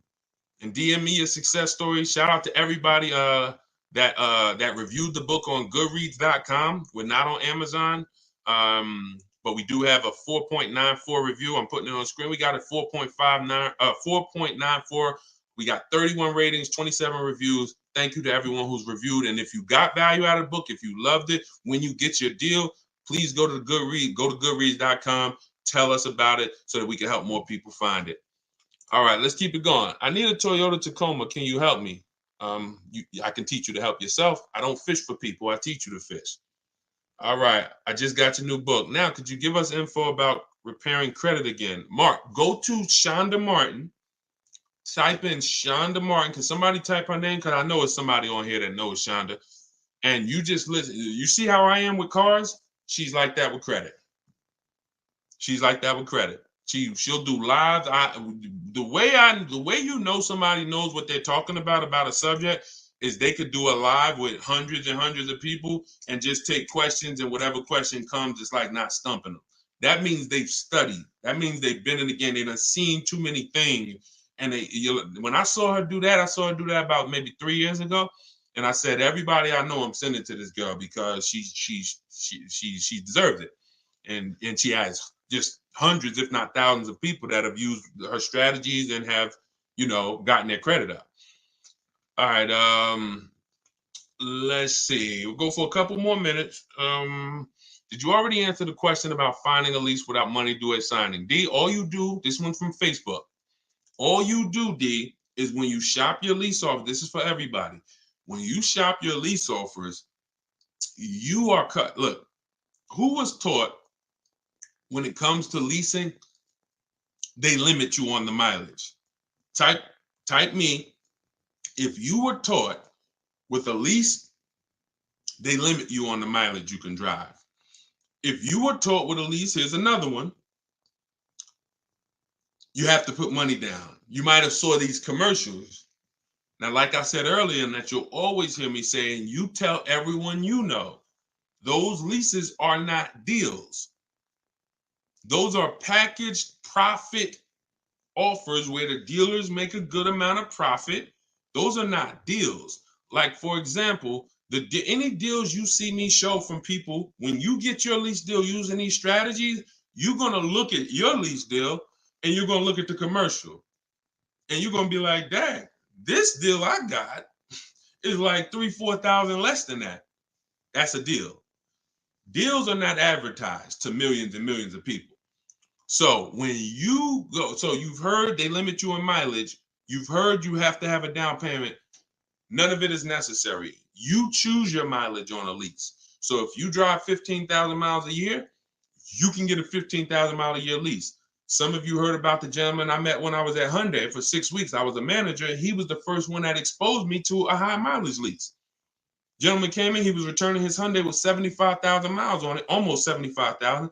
I said, you lease this? He said, yeah, I do a high mileage lease. So I used to buy cars, and he explained it to me because he was a salesperson, not a car salesperson. That was his business. And he was like, I used to buy these cars and I would take out loans, and then I always had negative equity. So I'm like, wow. He said, now what I do is I pay like maybe $150 more, $175 more. I get a high mileage lease. I come back with 75,000 miles on the car, almost, and I get a new one every 3 years. I'm not losing all that money because high mileage drivers, y'all are losing a ton of money. Goes back to the depreciation curve. It looks like this for the average driver. This is how your vehicle's depreciating. High mileage drivers, 20,000 miles a year, it's like this. You're destroying your value. So after 3 years, the value of your car is here. You've destroyed it. So what you got to do is learn about leasing. So you got to learn about leasing so you can stop doing this.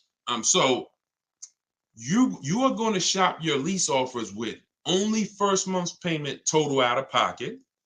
And you're going to now shop it with 12,000 miles a year. That's the average miles. That's how you get all your offers. You tell the dealers how, from now on, you are going to tell the dealers you talk to how to present the lease offer to you. You're not going to let them, you're not going to say, work me up a lease. Show me what a lease looks like on this car. You are going to say, work me. You're going to pick your car. We always build our car before we get our lease quotes. We like to go online, build it so we know what the equipment is that's in it. And when we decide that car is in the runnings, we're now presenting how we want the offer presented to us first month's payment total out of pocket, all taxes and fees in the payment. And then we're able to judge and see, is it 1%? Is it 1.25%? Is it over 1.5% when we get all those offers? So don't worry about down payment. What you were told about down payment, then I have to have a down payment, throw that out the window. Throw that out the window. Can my young adult daughter lease with only 90 days on the job? She has great credit. It's a great question. You know, there's no hard rule. There's no hard yes or no to this, y'all. Even with credit, it's very because it's more about profile. So they're going to look at the profile of the. They look at your profile, not just your score. Profile has like she just said. How long I've been on the job, part of the profile. How long we've been at the address. What our bills look like. How what our debt looks like. Or when they pull a credit, oh, she had a lot of revolving debt, a lot of credit card debt, even though she got a high credit score. So these are all profile things. The job 90 days. That's going to be tough because it depends. Because listen, somebody can have a salary job. Somebody can have a letter from their job that says, hey, we've put them on a salary and they're going to make X amount per year.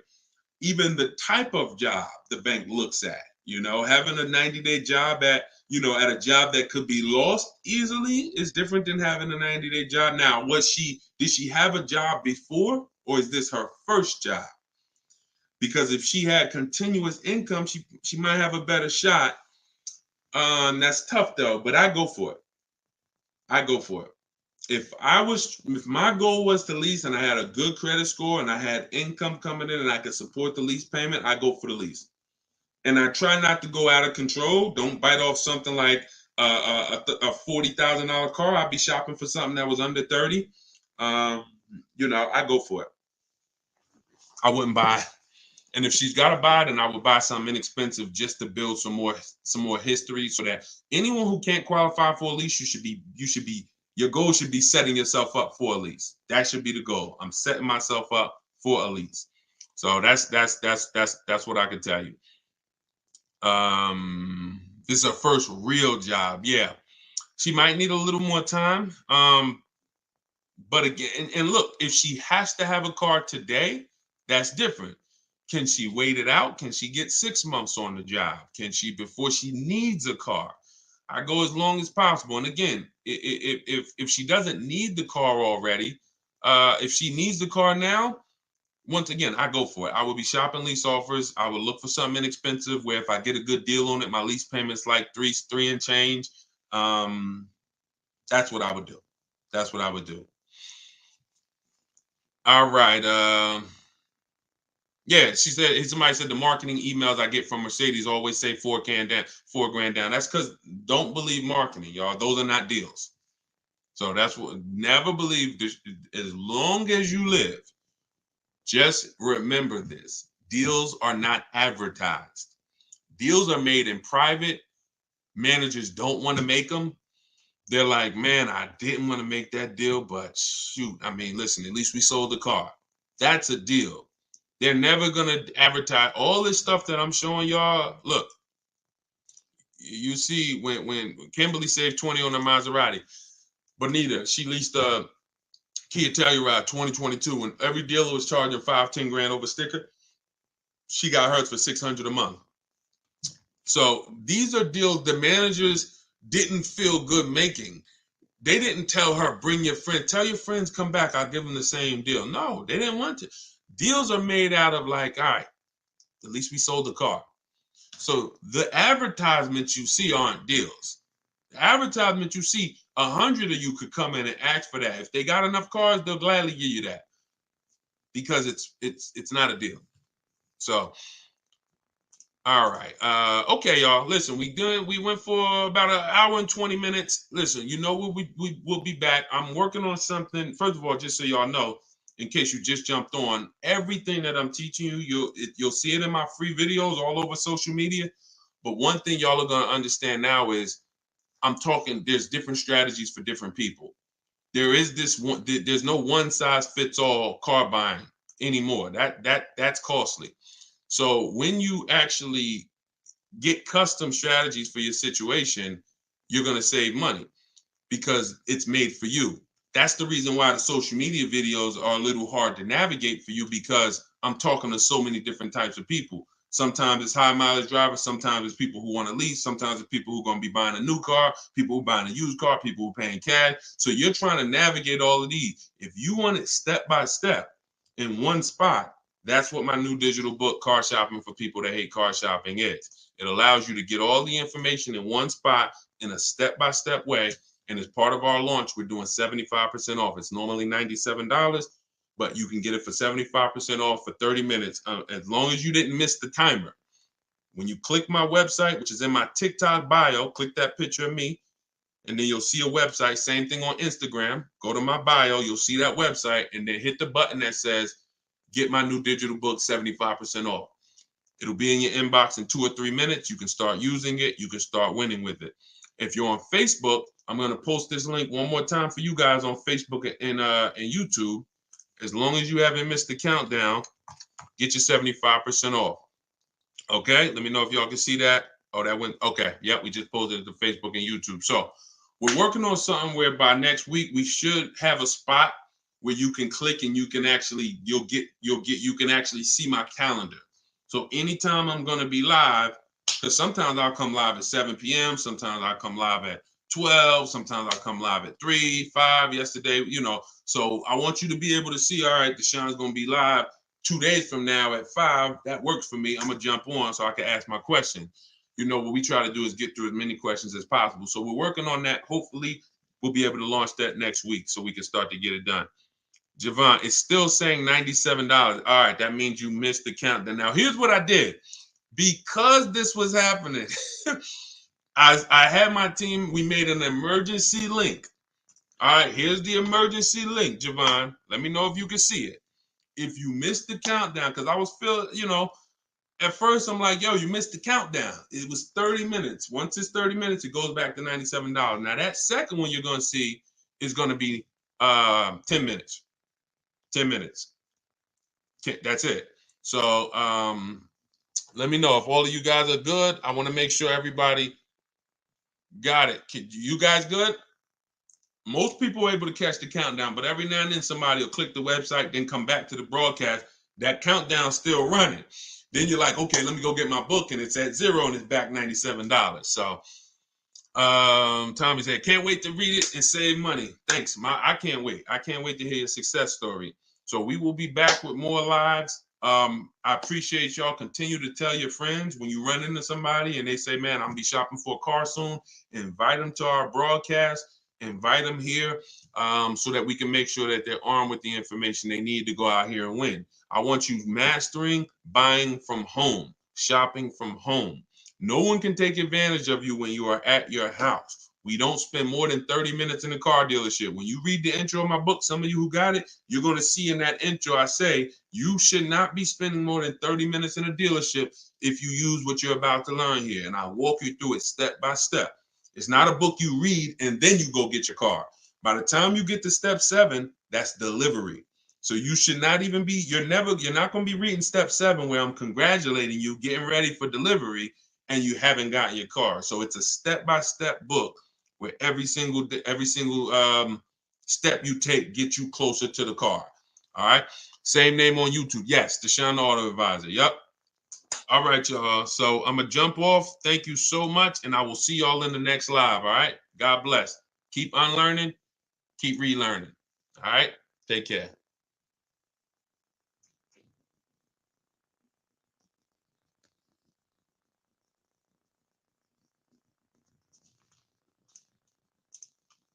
Car shopping in the next 12 months, type me in the comments. If you are car shopping now or in the next 12 months, type me in the comments.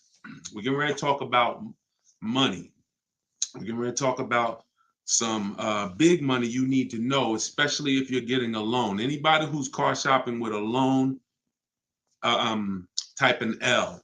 I want to talk to you about a strategy that you're going to use to put banks, credit unions, and dealers against each other. Okay? We're going to talk about that. Come on in and let me know where you're at. I like to know where my people are at as I'm talking to you. Let's do a quick roll call. and then we'll get ready for some serious Q&A.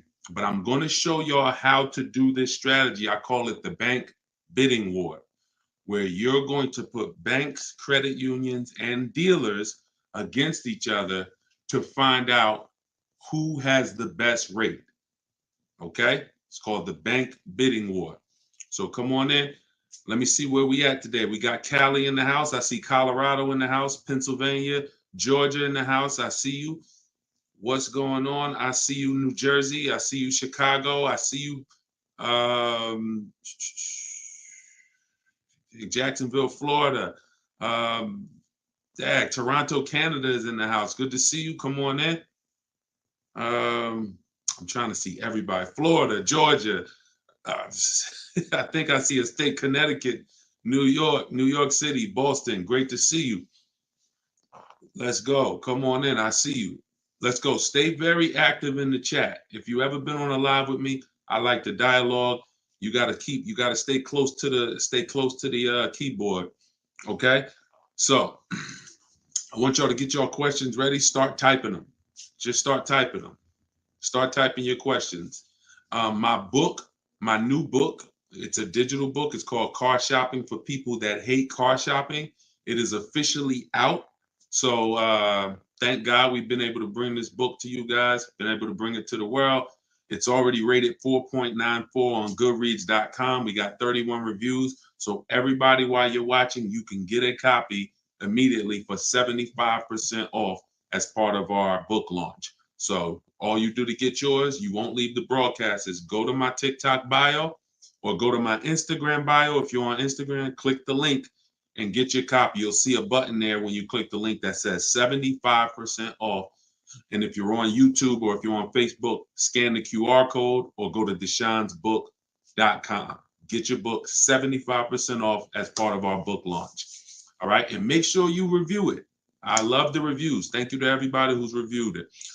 All right. Do they all have to run your credit, or is it a separate hit? Nope. When you do this right, we're talking about what I call the bank bidding war. Who's ever wondered if they really got the best rate? Be honest. Who's ever wondered if you've ever got the best rate? Can y'all shoot the likes up on TikTok? Just keep tapping the screen. We already running the likes up. What I'm about to tell y'all is how you never wonder, okay? Bids. We got to go from dealing with one person to getting bids, and here's how it works. There's something called the rate window. The rate window is a particular period of time where the credit bureaus allow me, to have multiple banks and lenders access our credit to give us a loan. Within a certain period of time, it's only going to weigh on our score like one hard inquiry. So if you have successfully shopped your rate, you've gotten 10, 15, 5, 20 banks to run your credit so that they can give you their best loan offer, but you're doing it within that window. So here's how you do it. You don't go into dealerships and just let them run your credit. What you do is you're going to go find your car, and once you find your car, you are going to lock up your car, and you are going to then allow banks and credit unions to access your credit. See, there's banks and credit unions are playing a game right now. They're playing a game with us, but we got to know what this game is. They want to throw around these pre-approvals, but most of them are restricted pre-approvals. Restricted pre-approvals, which you never want to use, are pre-approvals that tell you who you can shop with, that tell you go shop here. Give you an example. Capital One Navigator may say, well, you're approved, but you have to deal with our dealer network. We don't want to deal with a dealer network. I see y'all running the likes up on TikTok. Could everybody hit the share button and share this with one person? I guarantee they will thank you. Guarantee they'll thank you. So shout out to the sharers. So when we don't ever want to, the whole purpose of getting a pre-approval or even really getting your best deal on a car comes from when you can shop wherever you want to shop. It's like ShopRite. You walk into ShopRite and they say, oh, you can only shop here. You can't check Stop and Shop, can't check Publix, can't check anywhere else. You only can shop here. Well, what if y'all overcharging? Then that's the same thing when we deal with some of these restricted pre-approvals. Carvana, they'll pre-approve you and say you're pre-approved to shop with Carvana. So our competition, oh no, we ain't gonna let you shop with them. We don't pre-approve you for that. Same thing with CarMax. Same thing with all of these websites that tie you to a particular place for you to shop. We don't want that. Okay. And so you can't depend on any of those things. Here's what you do. You can Google, because the only purpose of getting a pre-approval is for budgeting. And for those of y'all who are connected to me, I actually am going to release a calculator I created. It's called the Perfect Budget Calculator. It's an online like software, and I'm actually going to release that to y'all in a couple days. So if you are not subscribed, if you're not subscribed on YouTube, if you're not on my email list, if you're not connected to this community, you are going to miss it when I release this in a couple days. It's going to be absolutely free. It's something that our members use inside Cars from Home University. It's something that you'll see inside my book if you have it. It's called the Perfect Budget Calculator. So the reason why you get pre-approved is so you can budget. Just like with a house. You go get pre-approved and then you go find your house. You don't know how much you can spend until you get pre-approved. But the games that these banks and credit unions are playing, y'all, is they're trying not to give us a pre-approval. They're really trying to get a hard pull and get us locked into a loan with them. That's really what they're trying to do. Some of you, have any of you ever tried to get a pre-approval and they told you we need the car first? Right? Has anybody ever tried to get a pre-approval and the bank or credit union said we need to know the specific car to pre-approve you? Right? Orlando said, yep. Tracy said, yeah. So think about how backwards that is. That's like if any of you own a home, you know, when you go to get pre-approved for your mortgage, that'd be like them telling you go find a house and then come back and get pre-approved. Well, that doesn't make sense. But with cars, that's what they're trying to pull. So we don't ever want, remember this, y'all. Remember this as long as you remember anything. Never let someone access our credit until we've already found our car. See, if you stick to that rule, then you're never going to open up the rate window, because the minute you find your car, that's when we go into the shopping part. That's when you find your car, you lock up your best deal, you are bringing that paperwork home. That's called a buyer's order.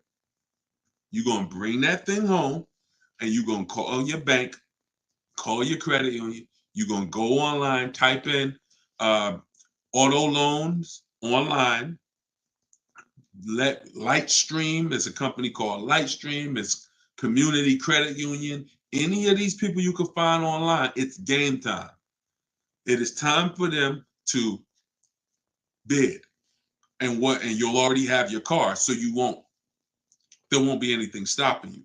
So you're gonna let all the banks, credit unions that you know run your credit when you get home with your buyer's order, which means your car is already sitting there waiting at the dealership.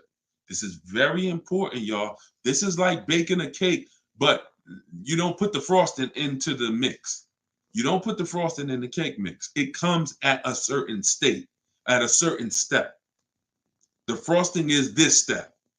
If you do something in the wrong order, you mess it up.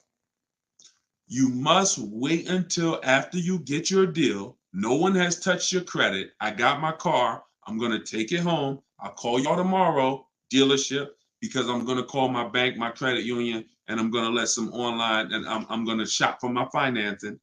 And then I'll let you know, this is the part two, that a lot of you will sometimes skip. But don't skip this, because this is your money. After you get the deal, after you get your bank, your credit union, the online credit union's rate, now we are calling the dealership and we are saying to the finance manager, hey, Mr. Finance Manager, Mrs. Finance Manager, good news. So I got 6.29 from my bank, my credit union, from whoever gave it to you. But if you guys can beat it, I'll give you the business. This is how you win. Some of you may have heard dealers are not giving y'all the best prices because you don't want to give them your financing. Who's heard that? Now, some of them are scum. Some of them are scams. That's why we always have multiple options. But sometimes if you say to them, I will give you the opportunity to see if you could beat my bank. That is what you want. Dealerships got 10 banks, y'all, 7 banks, 15 banks. It's a whole different conversation when they're calling their banks to try to beat what you got versus how you may have dealt with them in the past. You probably went to them in the past and said, all right, just let me know what rate you could get. Now, when they talk to their banks, here's the question. What's the highest rate we could give them? That's what the question is for most people car shopping. The question that it's going to be now when you do this is, can we find a bank that can beat what they got? It's different when they're trying to beat what you have versus you just telling them, all right, let me know the best you could do. And what you'll find most times is these dealers have leverage. They can call a bank and say, look, I need you to give me 5.9. They already got 6.2 from their bank. I need 5.49. They can call and they give these banks millions of dollars in business. But when you do this, now you're going to leave with what I call price assurance. This is what you want. Who wants to guarantee that I paid less than everyone else? Don't you want to guarantee that when I make a car deal, I paid the lowest price for everything that I could have paid? Isn't that what we want? We want to guarantee I paid the lowest price for everything. That's what you do. You now get your own financing, get those offers, you give the dealer a chance to beat it. So you might think the dealer the bank that wins your offer wins, but the dealer might call you and say, good news, I even beat that. I got you a half a point less. That'll save you money. Depending on how much your loan is, that could be thousands. This is how you shop, and this is how you come home with your car and know that I got the best price for the car, I got the best interest rate on the market, and it's no questions in my mind. That's how you do the bank bidding war. Okay? It must be done correctly. And at the end of that period, when that rate window closes, the effect on our credit score is the same as one hard inquiry. That is when you know you've done it correctly, but no one can access your credit before that. If you let them access your credit before that, you're lost because you've already started the clock ticking. All right. Jason said, I got the program and going through it now. It makes car shopping easier and you don't have to sit at the dealership. So Jason's in my program, Cars from Home University, where I have all videos and everything. Thank you, Jason. The same information that's in Cars from Home University is in my book, Car Shopping for People That Hate Car Shopping. So you can download your copy now, 75% off while we're on here. Anybody who wants their copy, use it. If you are in the market, use it. Get it at 75%.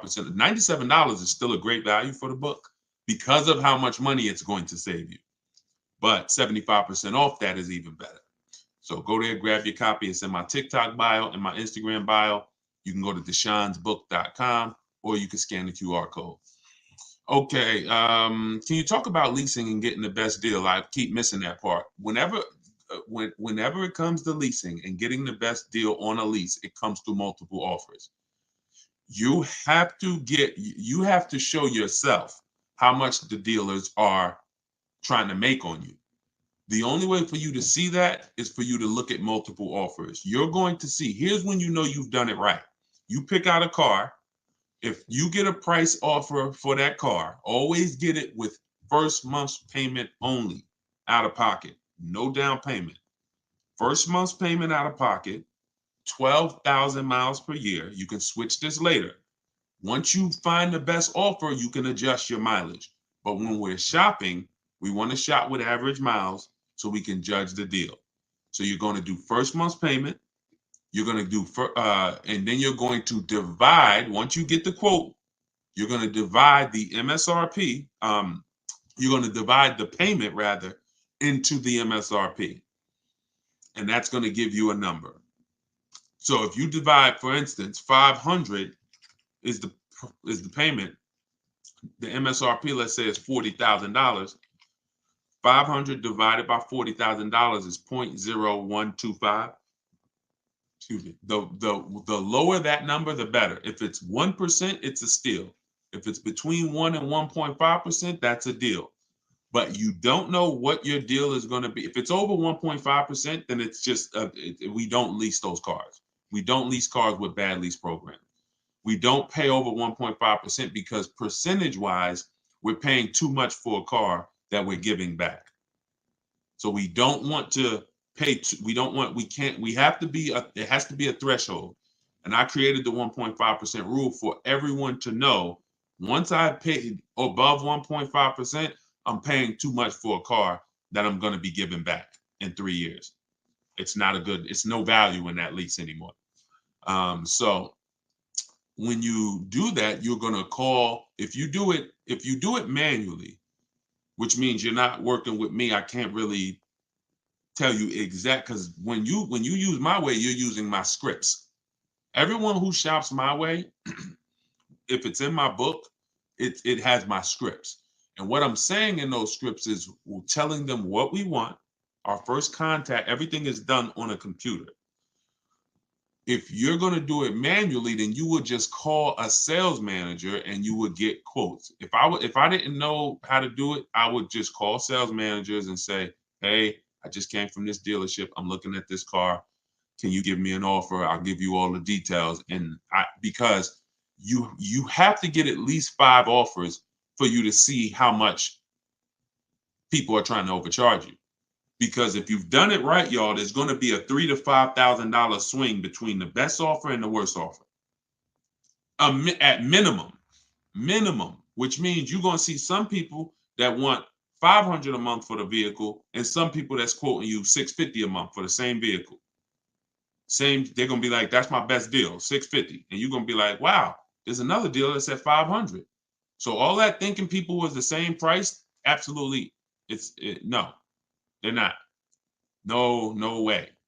No way. Every dealer has a different price. Almost every dealer, unless they're owned by the same people and they're like price fixing, they almost all of them have a different price that they're going to offer you.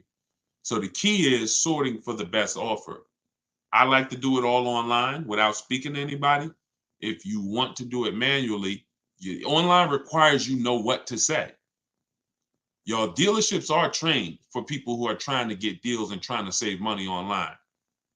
Online has been around since 2005, 6, 7. This isn't new. They've had chances to train people to make sure that they're not letting people just save thousands and thousands of dollars online.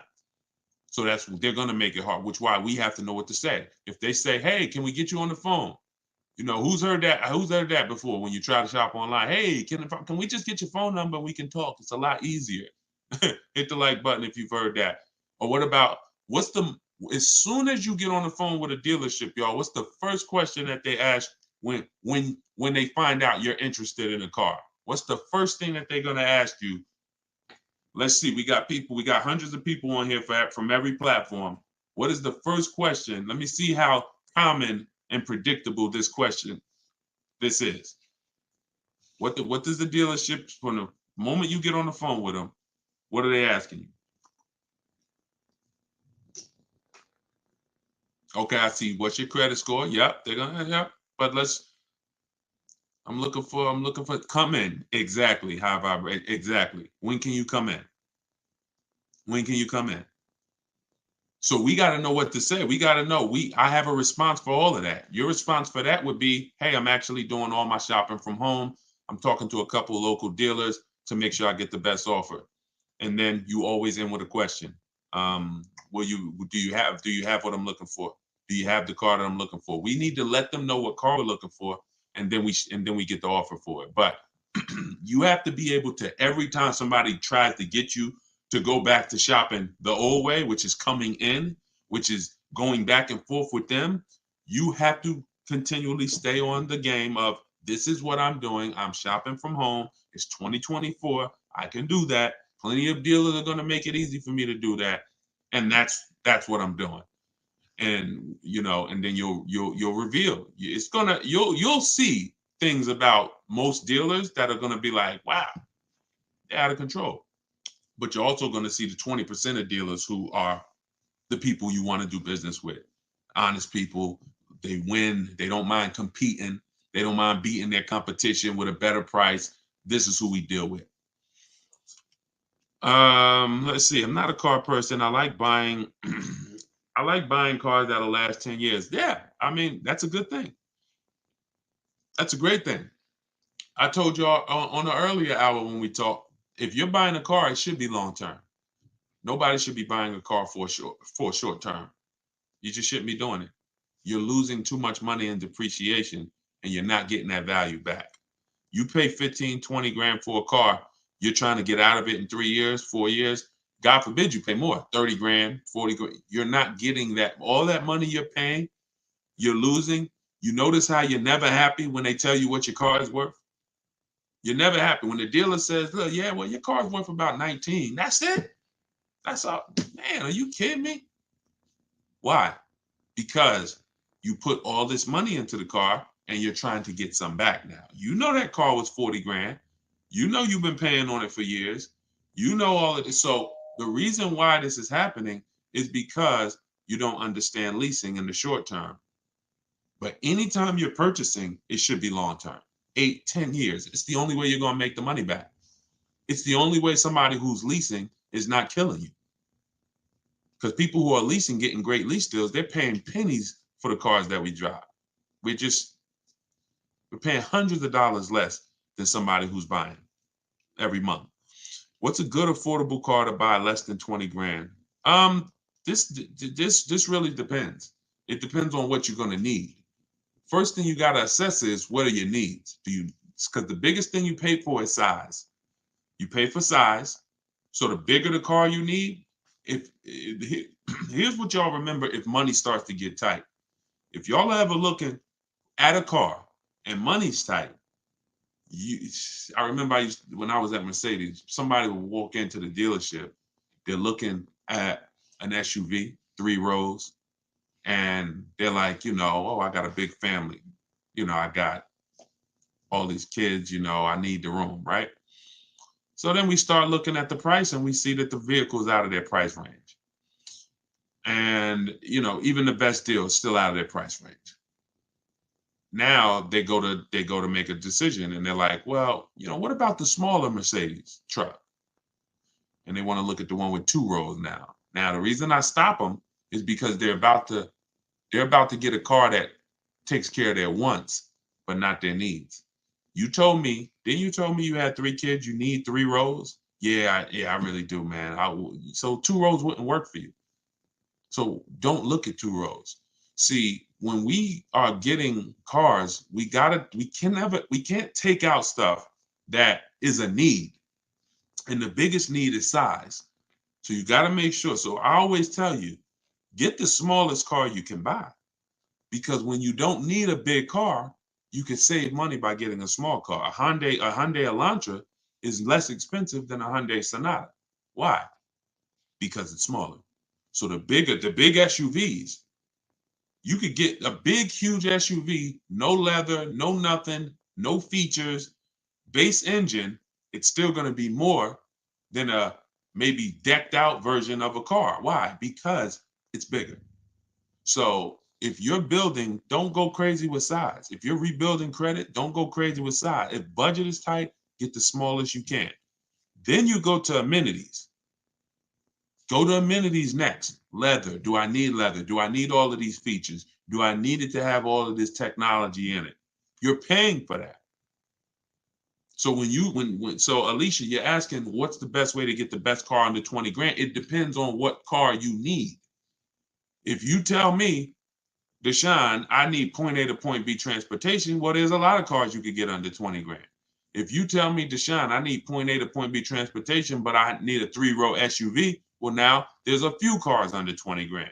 If you tell me, Deshone, I need a big car with a big SUV and it has to have leather and it has to be all of this under 20 grand, then that's fewer cars. And then the other categories are besides size and amenities, we pay for power, we pay for class, and we pay for exclusivity. So if you say, Deshone, I need a big SUV and I want all the leather and all the features and I want the big engine in it, the 400, 500 horsepower engine, and I want to fund it. Well, there's even fewer options because you're not you're not able to. You're building up everything that you pay for in a car. You checking everything. I want everything.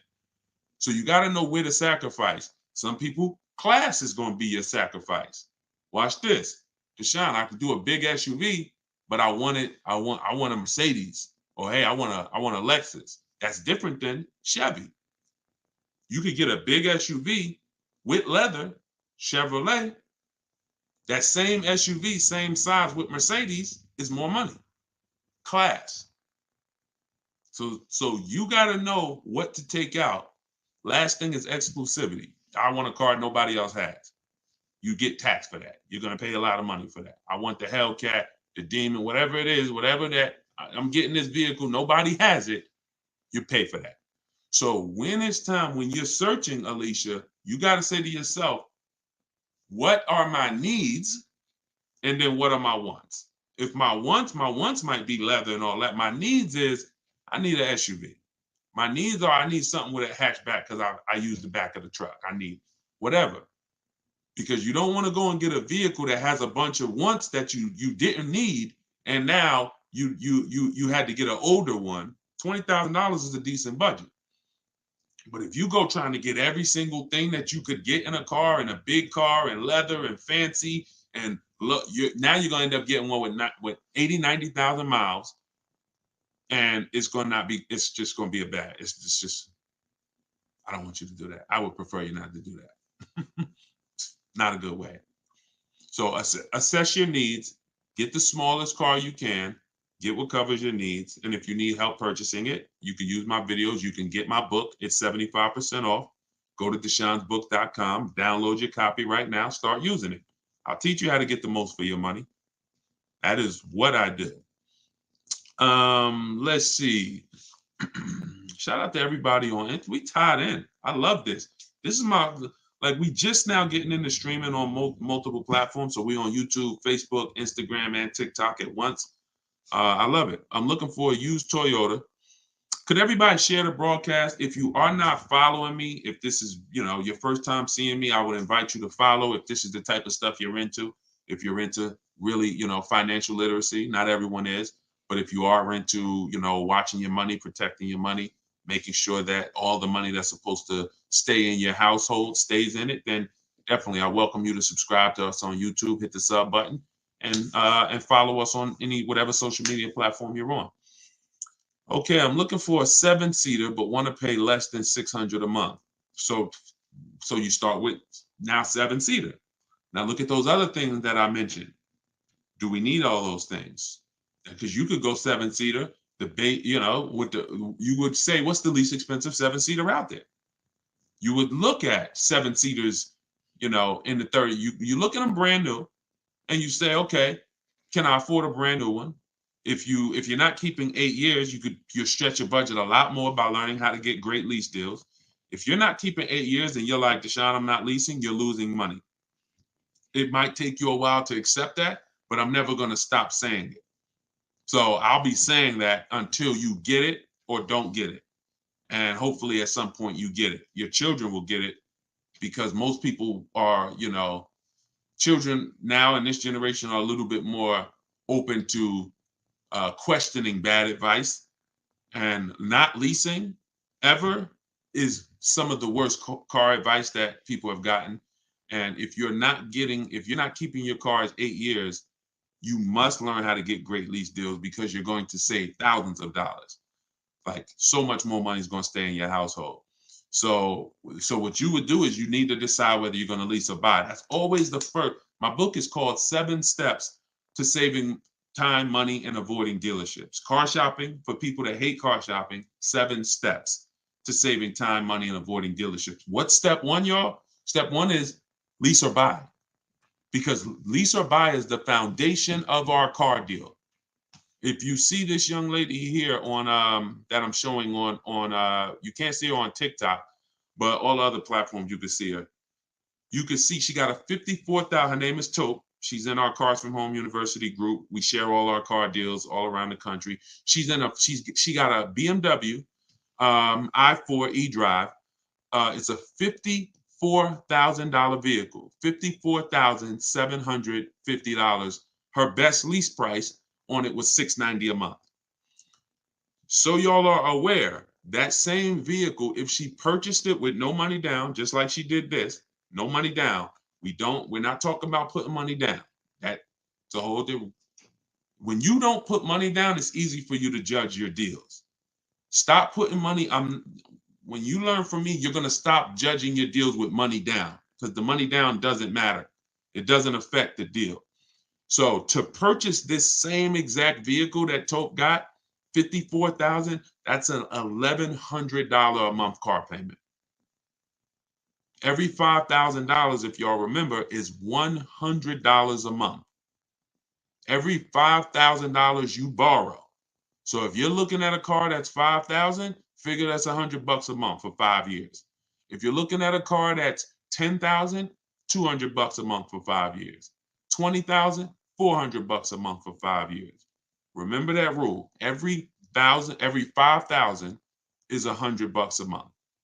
So for a $54,000 vehicle, her payment would be $1,100 a month.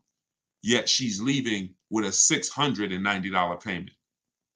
You see how hard it is for her to get in trouble? So this is why, if she had chose to purchase, let's just say she's working with me, she's reading my stuff, she's learning from me, and she said, Deshone, I'm not keeping my car, but I'm going to purchase. I know I'm not keeping the 8-year rule, but I'm not going to keep, but I'm going to purchase. Even if I helped her and showed her how to save thousands of dollars off this car, thank you, Evan, that is still going to be $1,000 a month, $1,100 a month with no money down. It doesn't matter. Like, she can go from 1,000 to, oh, we saved $5,000 off the price of the car. Now you can go from 1,100 to 1,000. Doesn't matter. Now, if I was purchasing this car and I saved $5,000, okay, that's my best offer. That's good. But the reason why leasing versus buying must be the first step is because it's the foundation of affordability. $690 is the best lease price she got. The best purchase price will be nowhere near that.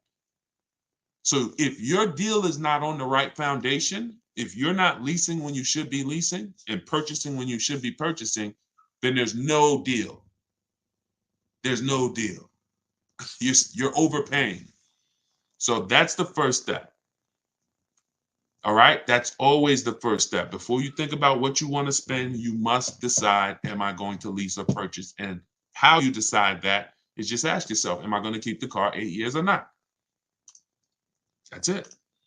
Okay, all in my book, by the way. Everybody who doesn't want to remember, Deshone, I don't want to have to worry about remembering this. Okay, then get your book, go to deshonesbook.com, get your 75% off. Let me know, make sure the price is showing 75% off, not the normal $97 price. You can scan the QR code. You could go to my Instagram bio, click that website. You can go to my TikTok bio, click that website, and you can download your copy if you want all the information in one spot. Soder said, can you do a simulation of how you would lease a Mazda CX-90?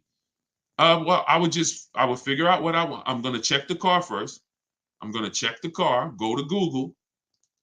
I'm assuming you're talking about, well, if he's leasing, he is talking about a new one, because you could only lease a new car. Okay. The link, Evan, is in my TikTok bio. It's in my TikTok bio. So I'm going to, hold on one second. Hold on. Let me get back on TikTok. Okay. So when we're leasing, if we don't have any other cars to sell, we don't have a lease that's coming due. If you have a lease that's coming due, we got to check our equity. But let's say we don't. Let's just say we want to lease a fresh car. We're going to check the car, check the initial quality, make sure it's not a bad car. There are some new cars out here that are horrible cars. So we're going to go to Google. And when we go to Google, we're going to type in the name of the car, and we're going to type in initial quality. As y'all come on to TikTok, could y'all just light up the lights, keep tapping the screen? I appreciate y'all running the lights up. Because y'all, again, we don't want to do little stuff that ruins our deal. Like I said earlier, if you save a lot of money on a purchase, but you didn't lease, had you leased, you would have saved $300 more a month. Then that wasn't a good deal. You messed up. Same thing if I get a great deal on a lease, but my car is always in the shop. Every 90 days, it's a problem with this car. What's up with it? That we don't want that. And these things can be avoided if you just go to Google and make sure you're not looking at a bad car. Okay. Now, once you do that, now you move on to the step of, all right, it's a good car, it checks out, we got to build it. We go and we build it out because we need to know all the features that come in the car. Sometimes some of y'all actually want a feature that you don't know is available in the car because you didn't go build it. But you got to go build it so that you can decide what you want in it, what you need.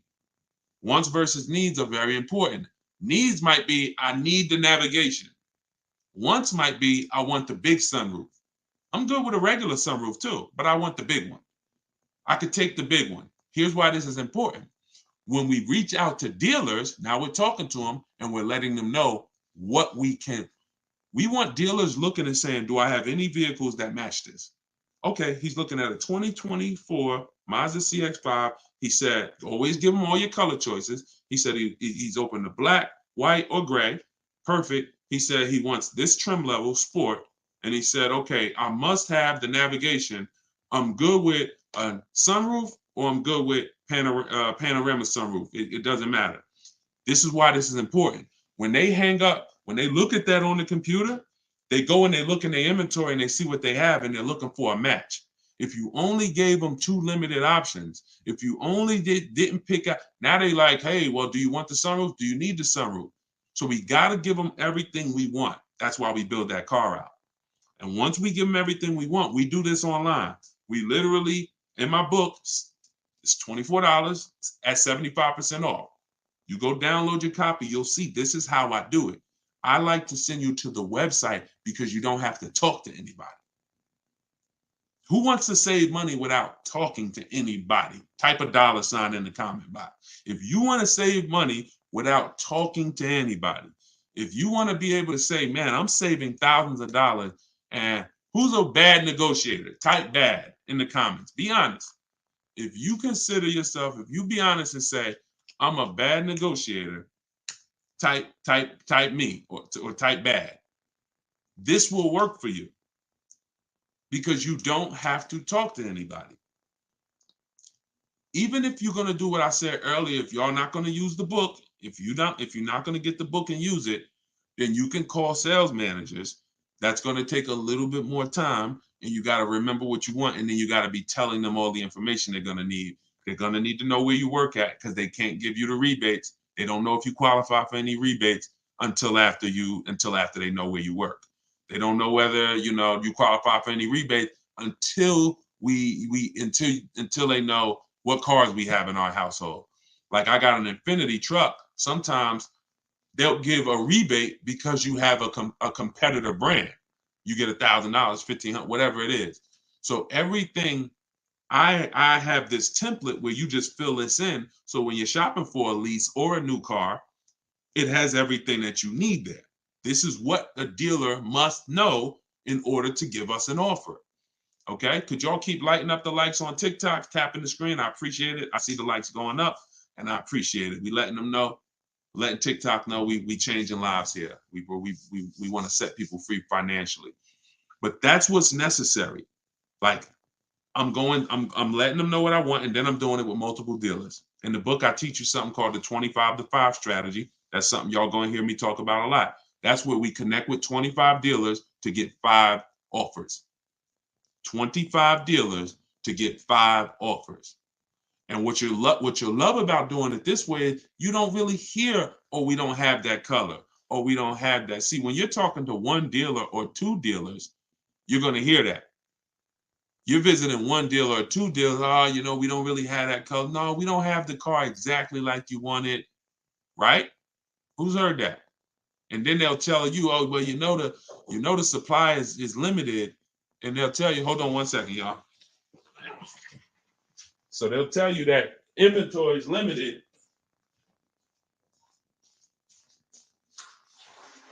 Yeah, they'll tell you that inventory is limited, but that's just because that's just the places you're shopping at is limited. The places you're shopping at is limited. When we shop out of 25 dealers, we're shopping out of 25 dealers inventory. So yeah, I'm talking to two of y'all. Maybe neither one of y'all have what I want. But when I'm talking to 25 of you, maybe 10 of you have what I want. That's why it's called the 25 to 5 strategy. You're going to connect with 25 dealers online, right at your computer, and that's going to lead to 5 offers. And when you see how different those offers are, you'll see why it's important to shop multiple offers. Those offers are going to be about $3,000 to $5,000 different from each other. Guaranteed. Guaranteed. Look at there was a young lady who just got a Maserati and she saved $20,000 off the Maserati. She said her best offer was $20,000 off. Matter of fact, if y'all need to see that, just type Maserati. If y'all don't believe me, if you believe me, then we ain't got to do it. But if y'all want to see that, then I'll show y'all. She just got a Maserati 2 weeks ago. So imagine if she didn't shop multiple offers, she might have had one dealer taking off $3,000, thinking, "Oh, that seems like a good deal." Another dealer taking off $5,000. "Oh, that seems like a good deal." You shop multiple offers, and then you see where the bottom is. Oh wait, hold on. They said they can't hear me on TikTok.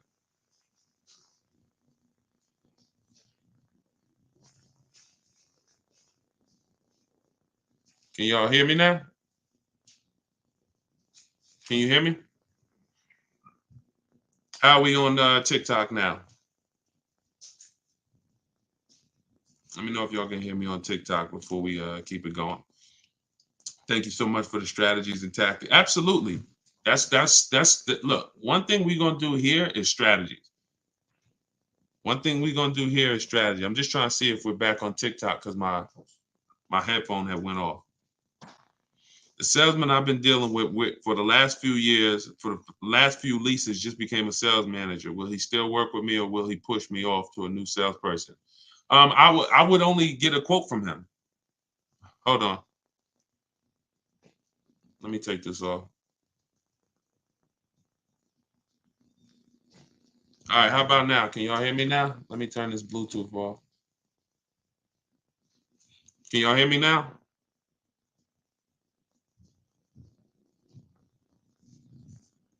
Oh, it connected to my wife's headphones. All right, thank you.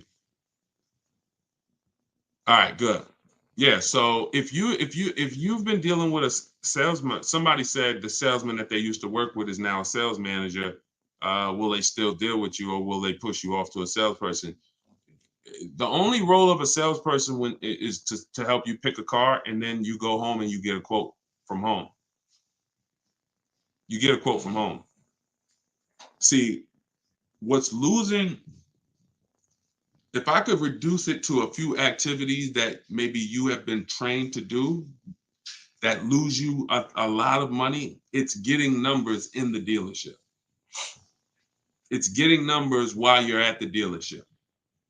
If you're shopping for a new car or if you're shopping for a new car or a lease, you should not be getting numbers at the dealership. If you're shopping for a used car, you should not be getting numbers at the dealership. All of this should be done at home where you're in control, where you can get multiple offers. So if you go and you test drive that car, go test drive it. You could test drive it where you could call him if he used to be a salesperson, but you're only there for a test drive. You're only there to decide what you want. You're not there to buy what you want. I think you got to get that. When you are shopping for a new car, type the gems, type the diamonds, type the light emoji, because this is a gem that you can't forget. When you are there shopping for a lease or a new car, You are in the dealership to decide what you want. You are not in the dealership to buy what you want. Y'all get that? So once you've decided that you like something, now you're coming home and you're getting offers. That's how you stay in control. That's how you save money. That's the new way to car shop. Purchasing from home, getting offers from home where you're in control, not sitting at a salesman's desk where they can give you a price and then you don't know where they're starting at. You don't know where the first price they gave you, you don't know if it was a good price. So, the salesman can say, all right, it's $700 a month. And you're like, oh, wait a minute. Or, and then next thing you know, they get you down to 600 and you think that was a deal. Well, maybe they should have started at 600 and they were supposed to come down to 5, but they started at 7 and they came down to 6. You cannot, there's no way for you to know this, especially with leases, but with any car, you should be y'all are going to save more money than you've ever saved, easier shopping from home. I'm looking to lease, but I put 15,000 miles a year. That's nothing. 15,000 miles a year is slightly above average. Perfect. 25,000 miles a year wouldn't matter because leasing isn't based on how much you're driving. I spoke about that on an earlier hour we did where I was talking about how cars depreciate whether you buy them or lease them. You park a car outside, if it's worth $20,000 today, you go back a year later. You don't have to drive it 1 mile. Just go back a year later. Is that car worth $20,000 still? No, it's not. That's depreciation. That means you lost money. That means you lost value. That's real money. If you had a car that was worth 20 and then next year it's worth 17, you lost $3,000. That's facts. Doesn't matter whether you lease it or buy it. You pay for the usage of a car. Now, here's another kick. Let's say that same car that you got outside, you go and you drive it around this country. You put 10,000 miles on it a month and you come back and in a year, you got 120,000 miles on the car. It's worth even less now, right? Car is probably, if it was worth 20,000, maybe it's worth 8,000 now, right?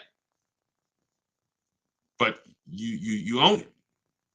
See, these are the people who say, oh, I like to drive as much as I want to drive. I don't want to pay for the mileage, so that's why I buy my cars. Never a reason to buy, because you lease. You're literally paying for the car. You're paying for the usage, whether you lease or buy. Here's the key: depreciation. What you're trying to avoid when you lease is taking all the depreciation hits that the owner takes when they buy a car. You lose 20% the first year, 15% the second year, 12%, 10%. You're losing value every year. Now, there comes a point in time, if those of you who keep cars a long time, where you go from losing 10%, you go from losing these high percentages every year to the point where if you keep your car long enough, you might only lose 5% a year. You might literally, the longer you keep a car, the less it depreciates later. But you have to get to the later. If you trade out of that car before you get to the later, you've lost. Because all that depreciation you just took, now you just replace the car and you go start over again. Don't do that. Trust me when I tell y'all. The more you understand leasing, and my entire step 1 is about leasing versus buying. In the book, everything I teach, get your book for 75% off. Make sure you get your 75% off, but you'll see step 1 is all about leasing versus buying, because that's the most important part of going into a car transaction. Oh man, good to see you, Texas. How many years is later? How many years is later?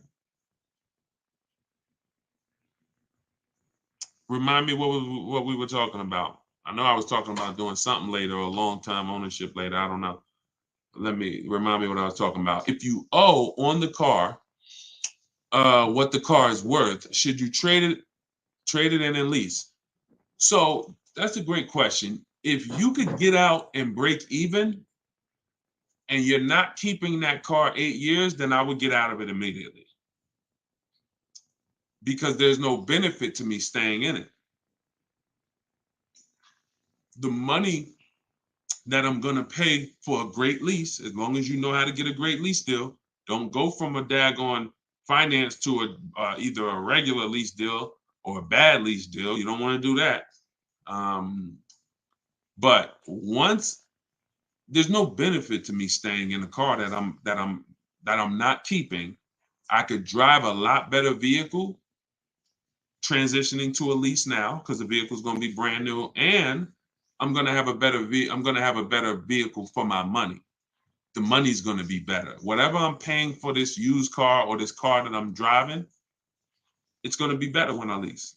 It's just going to be better. Again, the only people who should own are people who are planning to pay off their cars or people who are planning to keep their cars for a very long time, 10 years.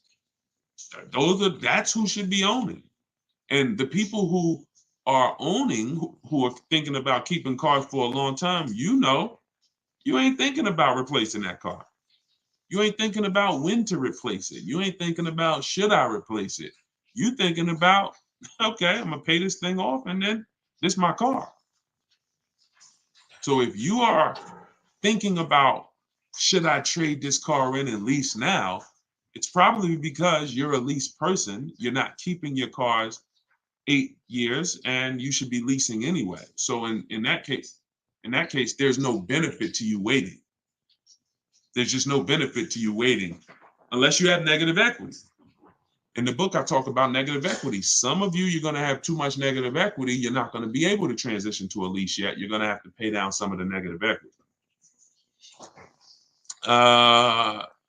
I've had me a car 14 years now. I'm looking for a new one. There you go. Listen, definitely, that's how you get your money out of a car. 14 years, great money out of a car. I don't know if you're going to do that again. If that's your goal again, if it is, then you purchase. Oh, somebody going to comment Maserati. Want to see that Maserati deal. Hold on. Let me get it.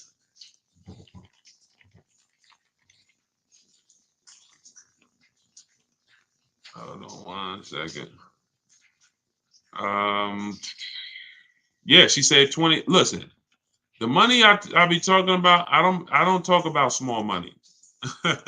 I don't talk about small money, y'all. We are not only the only small money that we've talked about so far is the price of my book at 75% off. Like that's small money. It was actually inexpensive to begin with. I wasn't gonna make the book super expensive to begin with, but at 75% off, to download your copy now of my new book, Car Shopping for People That Hate Car Shopping, get it for 75% off now. Go to my TikTok bio. You're not going to leave the broadcast, so you won't get kicked out. Go to my TikTok bio or go to my Instagram bio, click the picture of me, and you'll see a website there. When you click that website, you'll be able to get yours for 75% off. And you'll have everything that I teach in one spot so that you can use this stuff. Thank you, Paul. And so that you can see how much money you're going to save when you just start shopping different and when you know where the hidden money is in your car deals. All right, so this was March 3rd. Hold on, I had to download Kimberly's picture. So check this out. Yeah. You guys can't see it on TikTok, but I'm showing a picture on YouTube, on Facebook, and on Instagram. This is Kimberly. Kimberly on March 3rd, not even 2 weeks ago. She picked up her Maserati. She's in our Cars from Home University. We have a video library. So we have everything I teach is available in two forms. One is the book. It's a book. It's a digital book. And then we have a video library. Now, inside the book, I link you to some of the videos in the video library. So there's probably 5 times throughout the book where I say, here, click here to watch this video where I explain it. So these are, 3-minute, 5-minute videos. So this is what she posted. She got her Maserati. Her MSRP was $91,700. She payments $944 a month, which is crazy. That's a That's an $1,800 car payment. $91,000, an $1,800 car payment on a 5-year loan, maybe 16 on a 6-year loan. Oh, it's crazy. She's paying $944. And where is let me see, where is, she said, I got offers. Look, 7 competitive offers. This is why it's important. This is what I was telling y'all about these multiple offers. Why does it always kick me out of Instagram? That's so weird. I always get kicked out of Instagram. I don't know if Instagram has a time limit or something. I got to see why that always happens. All right, so you can see that her offers were from 1% to 1.8%. And oh no, I know what it is. Hold on, I gotta go to her other post. It was her other post where she posted the actual deal sheet. Hold on, watch this. There we go. No, it wasn't her post when she picked up the car. Here it is.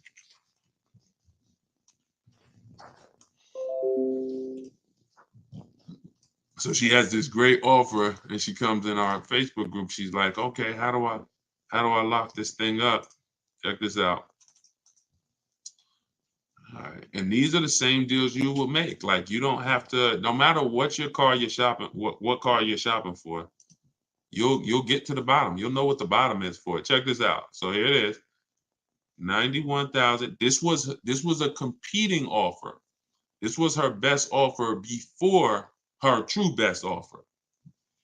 Because the dealer that ended up making her this offer didn't win the business. The dealer that was closer to her said, well, I'll beat that offer. And that's the one she ended up going with. But this one right here had an $86,961 MSRP. And look, the selling price that she got, $66,261. She's sitting at home comfortable, y'all. Talking to multiple dealers, sitting at home comfortable while dealers are bidding for her business. She's sitting up here. She said there are people that were the same time Kimberly was out here shopping for that Maserati. There's other people all around the country who are shopping for that same Maserati, and they're literally in the dealership trying to, hey, come on, man. Can you take off a couple more dollars? Come on, man. Yo, I'm already taking off $5,000 for you. Come on, man. Can you do, come on. So what if you do 7? Can we do 7? Can we do 10? Meanwhile, Kimberly's saving 20 grand while she's at home. Why? Because you have leverage. She's in control. When you use what's in my book, when you use what you're going to learn from watching my videos, you will see I want you shopping with leverage and control where you can see all these offers while you sit at home and they're bidding for your business. It's hard to make a mistake when you're sitting at home in your living room. It's hard to make a bad choice. It's hard to say the wrong thing when you're not talking to anybody.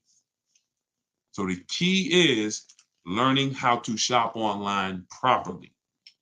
That's what I'm here to make sure you do. I know some of you have tried to shop online, but there's a right way and there's a wrong way.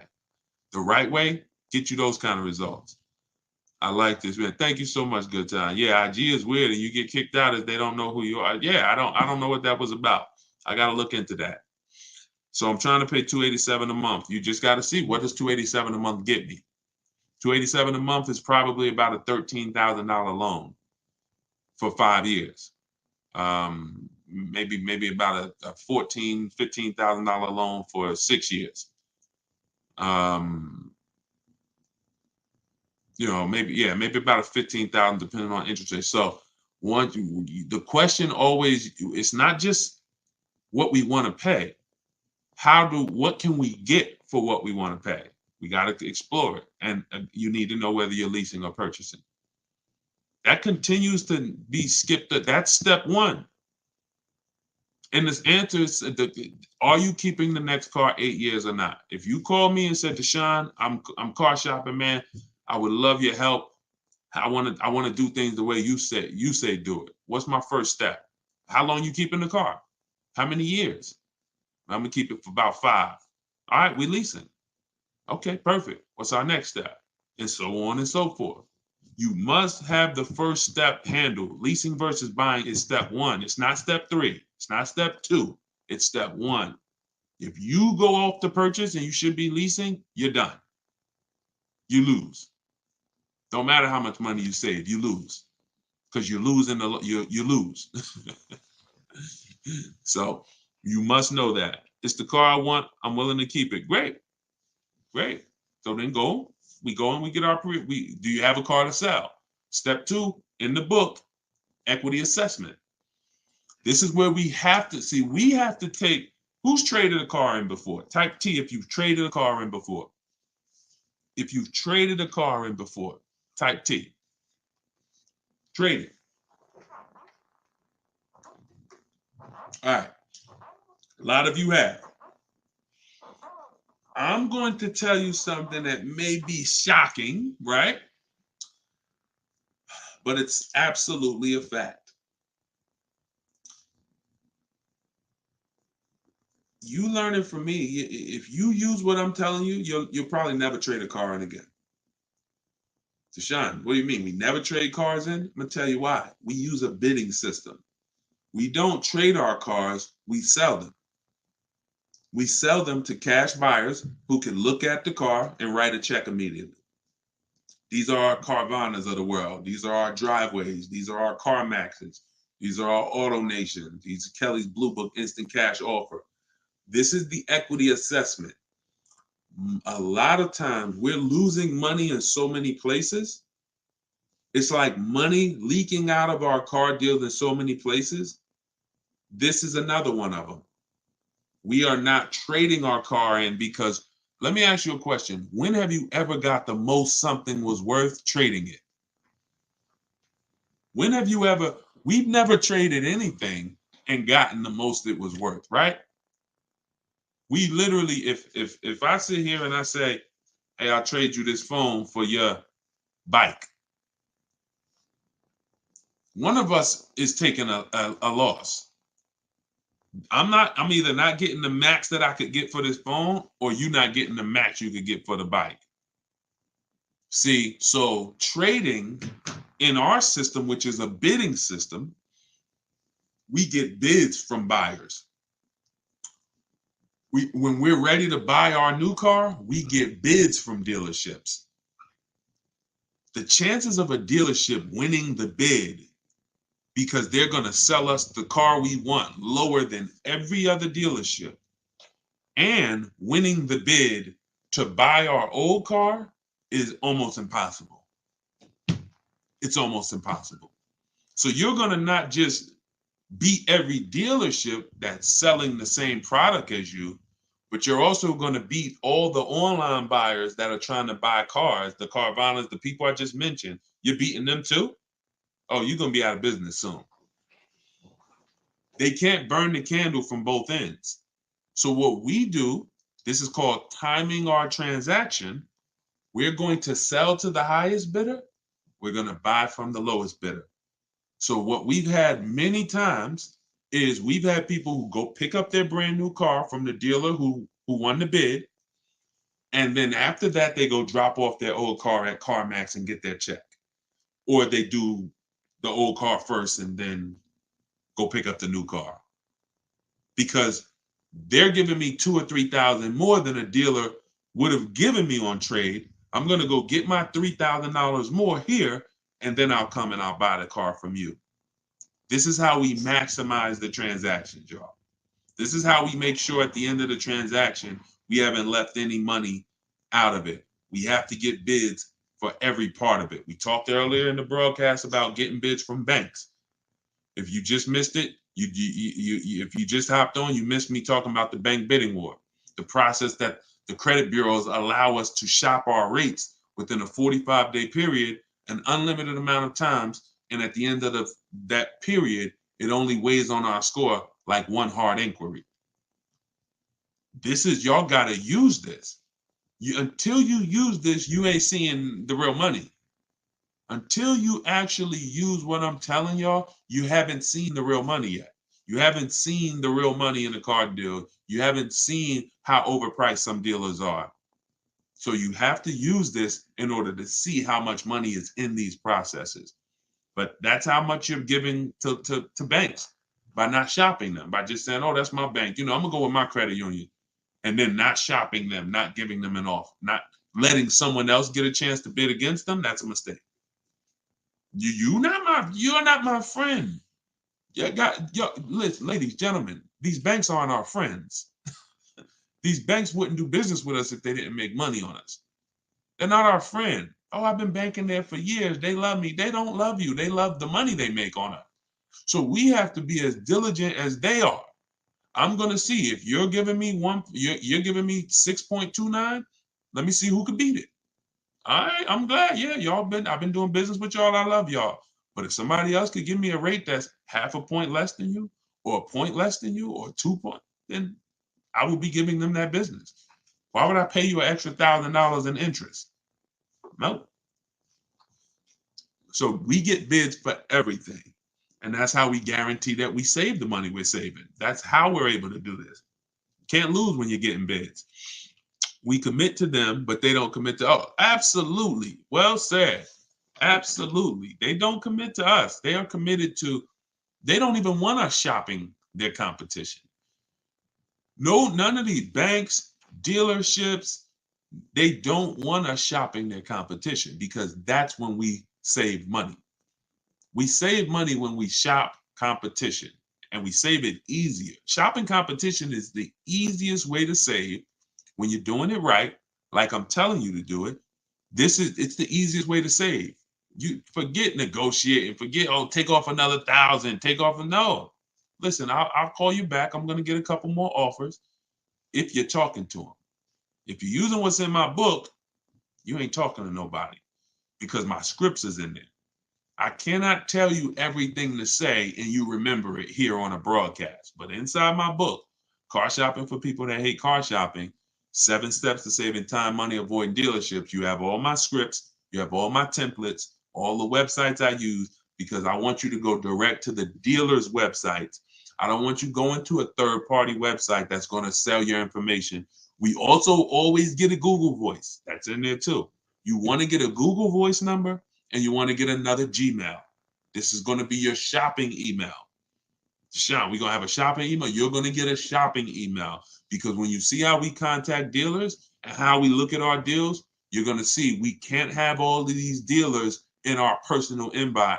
Now we looking through our daggone work emails and then our personal emails, and now we got some car emails in here, and no, it's a mess. We can't win like that. So we always set up a personal shopping email, a Google Voice number, so we can screen calls, so that dealers aren't, who's been at work or somewhere, and they pick up their phone and, hey, this is Alan from over at ABC Jeep Dodge. You were here the other day. I'm just calling to check in. Nah, I can't really talk right now. We don't get those calls. When you set up a Google Voice, I don't want no secret calls, no pop-up calls from car salesmen. We are here to shop online, and we are here to shop online by not saying anything. The more we say, the less we save. Remember that. We're gonna brand that one. Okay? The more we say, the less we save. Doesn't matter what time of the month you shop. No, I talked earlier about the 2 dates.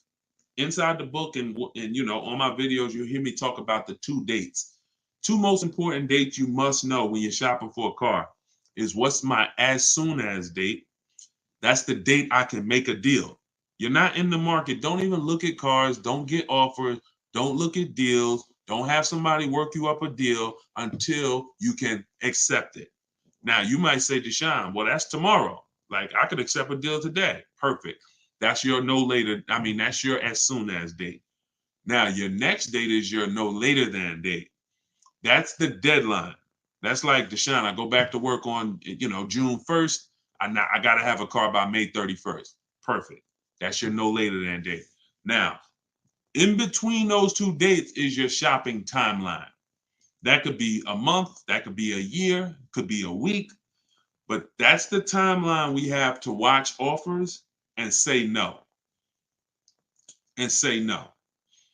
You want to be able to watch offers because offers change. You know, when I was shopping for my Infinity truck, pre-owned one, I saw the price trends. One of the things that I'm going to show you when you learn to shop used cars the way I want you to shop, you're going to see the price trends. You're going to see the low side of the market and the high side. I noticed the low side of that market is 22,000 and the high side is 31,000. So now I'm looking because our goal is to buy, remember this, y'all, below market value. Forget market value. These words that people use are expensive words. I'm never interested in market value. The only time I'm interested in market value is knowing it so I can make sure I'm buying below it. You see what I'm saying? You don't want market value. You want below market value. And so that's when we're shopping for a used car, we're looking at those things. I'm showing you first when we open up the marketplaces, how to see the low side of the market and the high side so we can identify the low and we can make sure that everything we're targeting is the low. Didn't realize I was in a live stream. Not looking to purchase a car right now. Awesome. Well, we'll be here. Listen, this is a mission we are on, and we've been on this mission heavy since 2021. And you know, I mean, thank God we've built up, 2 million followers over all these platforms. You guys continue to follow, you guys continue to subscribe, you continue to engage, and you continue to get value out of the information. What I hold myself accountable to is the results you get. I don't care. Everyone knows I could get car deals. I'm not sitting here on no live to convince y'all I could get car deals. Everybody's probably like, man, this guy looks like he knows how to get car deals. I'm concerned with you. I'm concerned with people like who use what I teach. And once I saw that people who use what I teach to get the same results, look, this is Vincent. Vincent got a 3-year-old Lincoln Corsair. He got it back in January. Less than 45,000 miles, clean Carfax. We'll talk in future broadcasts about how we get free Carfaxes, what's on the Carfax. You'll see that many times the Carfax has the window sticker. Carfax has the original window sticker for certain brands. And we use that original window sticker to see all the equipment that's in the car and to see what the real price is. We need to know, one of the most important things on a used car, y'all, we got to know what was the original price. I bought that pre-owned Infinity truck. They were asking 31 for it, but it was another one that was asking about the same price and they looked the same. When I pulled the original window sticker, I saw that this one I ended up getting was 54. Originally, 54,000 and change. It's like an edition 30. It has all the special trims on it, has special rims, everything.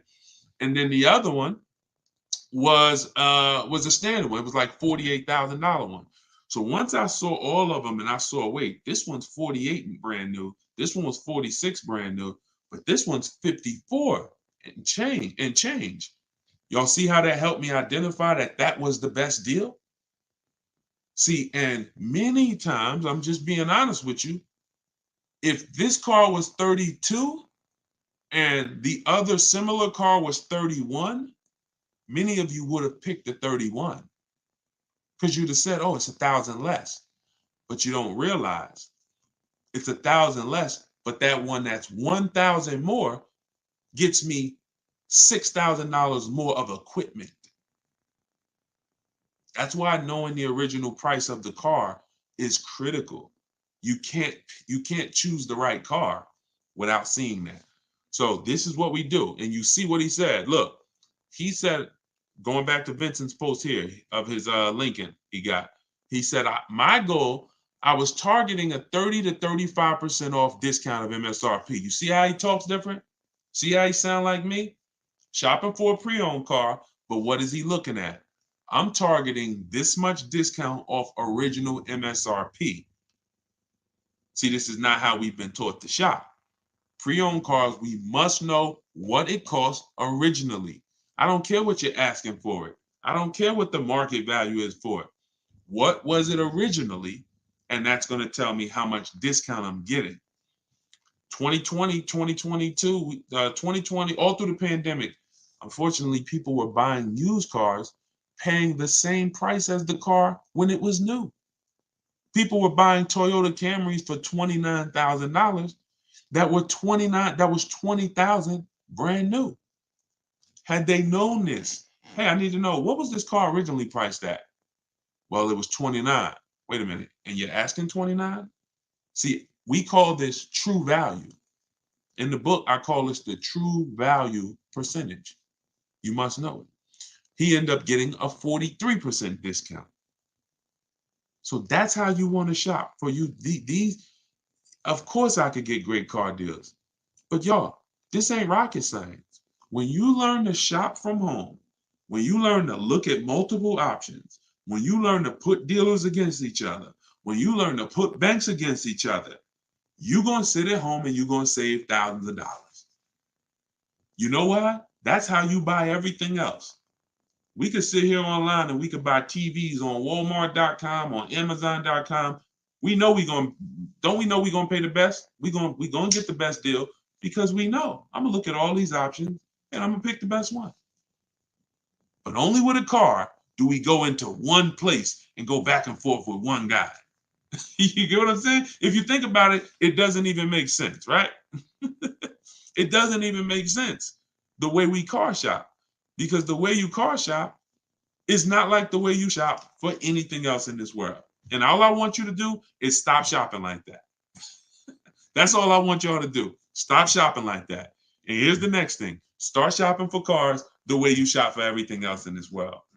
And you're going to be, oh, man, you know what? When I shop for cars this way, Deshone, it feels like when I shop for groceries. It feels like when I shop for other things. I'm comparing correct. And you're going to love it.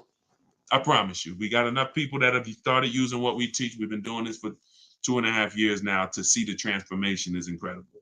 People just like, man, I can't believe I never knew that this existed. So I compare oatmeal. Exactly, Dave. Listen, everything. You get what I'm saying? We literally have price confidence by comparison.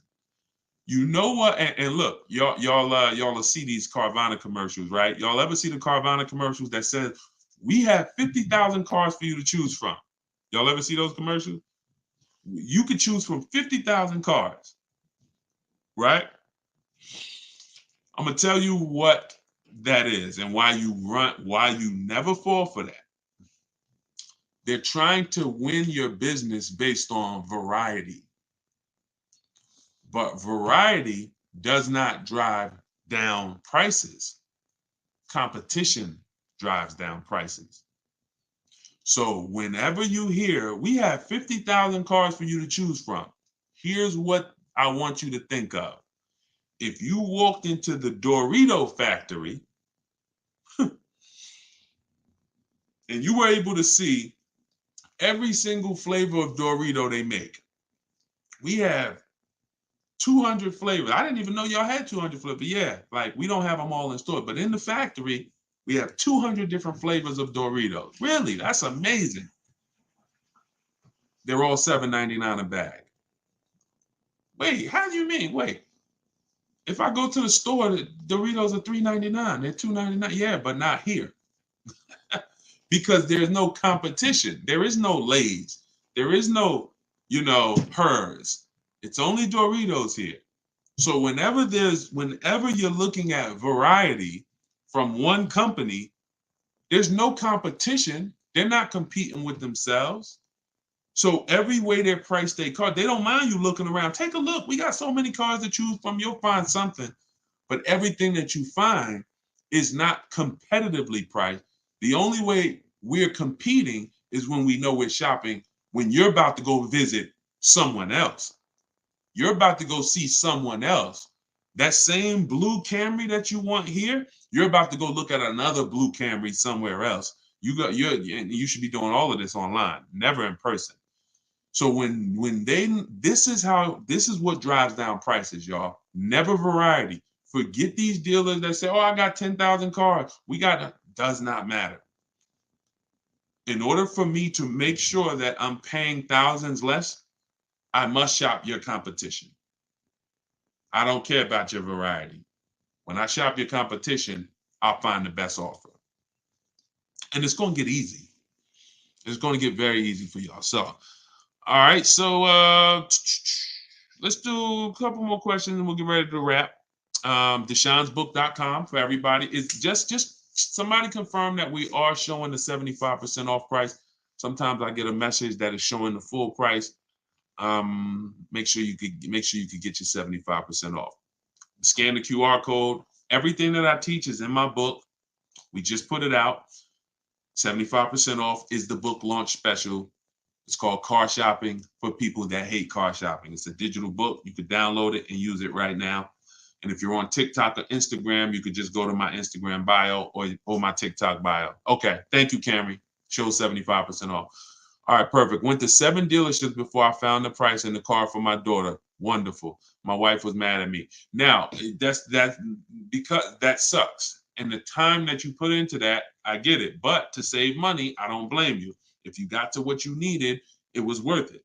But I want you to get to the point where you could do this from home. You could have did it with phone calls. If you use my way in the book, we do everything online through computers. But I rather you not drive to place. You know, that's just, it's just, you don't have to do it. If you had to do it to get multiple offers, then I would tell you, man, you got to drive to multiple places, but you don't have to. You can do this by phone, ask for a sales manager, or if you don't want to talk to anybody at all, you can use my way in my book where we do it all by computers. I'll tell you exactly what to say, what to type, what they're going to say. You got all the responses. Everything is scripted out for you. DMV good, and they treat you like gold when car goes in for service. Oh, I didn't see. Okay, I missed that. How much does credit really matter? Credit profile matters. If you're looking for a car loan, it's not always score though. It's more profile. So I always say if you have a car payment that you're paying, sometimes the world could be crashing down around you. You got late credit cards, but if the bank sees you've been paying your car payment on time, they'll sometimes give you the loan. They'll sometimes approve the lease. So, some people might have a lower credit score and the, low sixes, but they have a solid payment history on their cars and they get approved. Another thing is if you have a high score, sometimes you don't need, score and payment history are probably the two biggest indicators. Payment history being what I just talked about, and score being score. Because those two things weigh heavily on the decision. Now, then you have things under that. You have things like your job. How long have you been on the job? How is it a new job? Is it you self-employed or are you employed, with a company? Have you filed your tax returns so that you can have proof of income? Because all of this comes into account with your profile. So if you have a strong credit score, sometimes you could get away with not having a previous car loan. If you have a strong credit score but you have a previous car loan but you don't have proof of income, sometimes that's okay because your credit score is strong. Now if your credit score is not strong, then you want to have these other things in line, proof of income. So when you look at, how long I've been living here, what I do for a living, credit score, income, the amount of money you make, that's a part of the profile. Somebody that makes $36,000, compared to somebody that makes $300,000, that's a different profile. So those are the three things that matter. But those are the things that matter. But if I was to tell you to work on any one thing, it would be your credit score. It would be get with Shonda Martin. Shonda Martin's on every social media platform that y'all are on right now.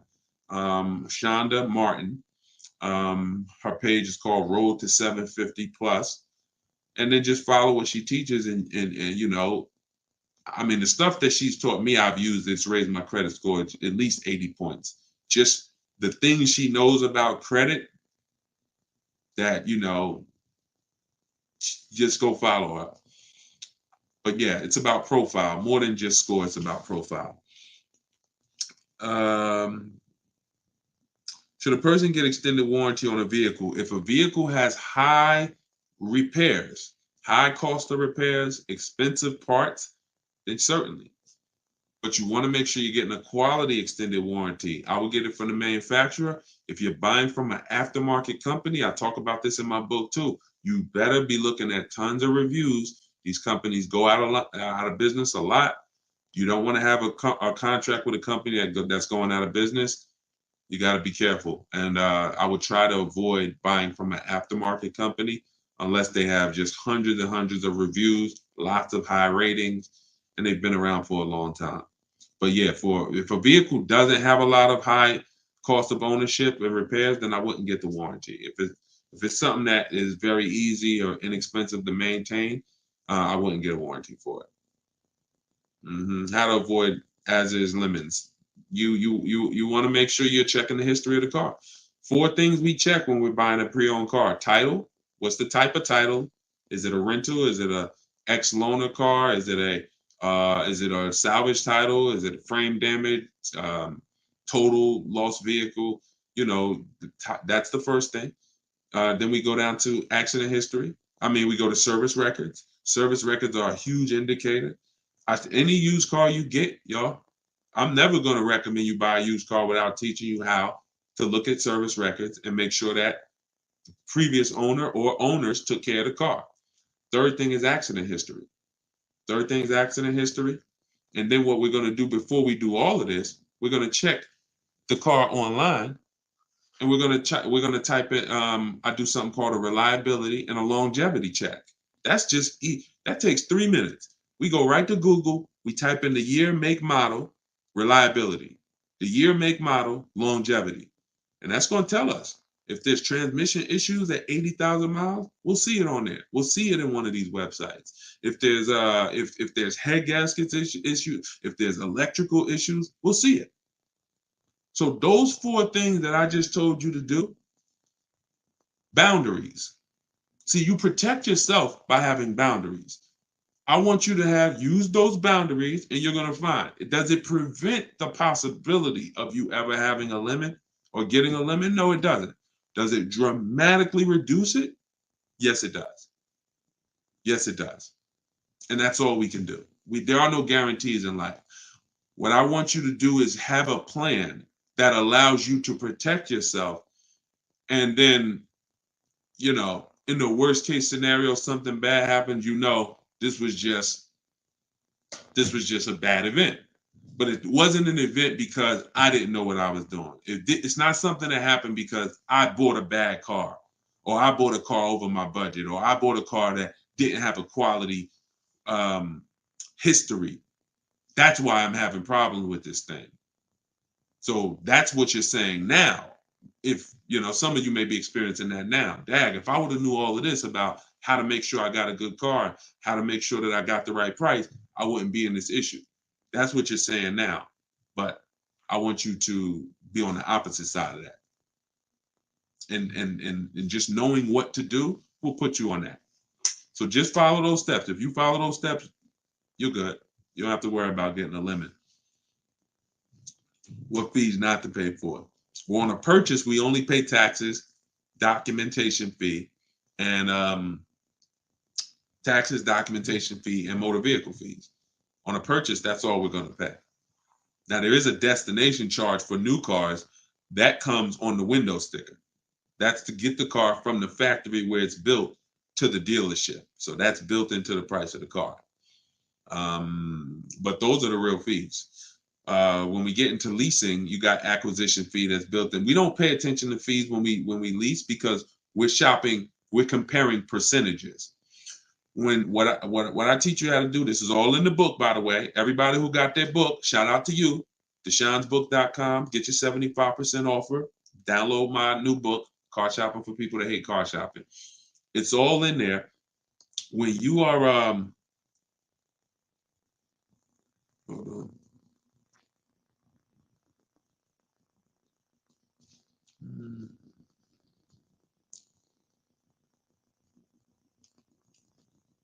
Okay. So sometimes I read the comments at the same time I'm talking, and I forget what I was saying because we just going from subject to subject. So it was somebody asking about Lease, what fees not to pay. That's what it is. Yeah, when we are shopping for a lease, we are comparing percentages. So how we compare lease offers, first month's payment divided into the MSRP.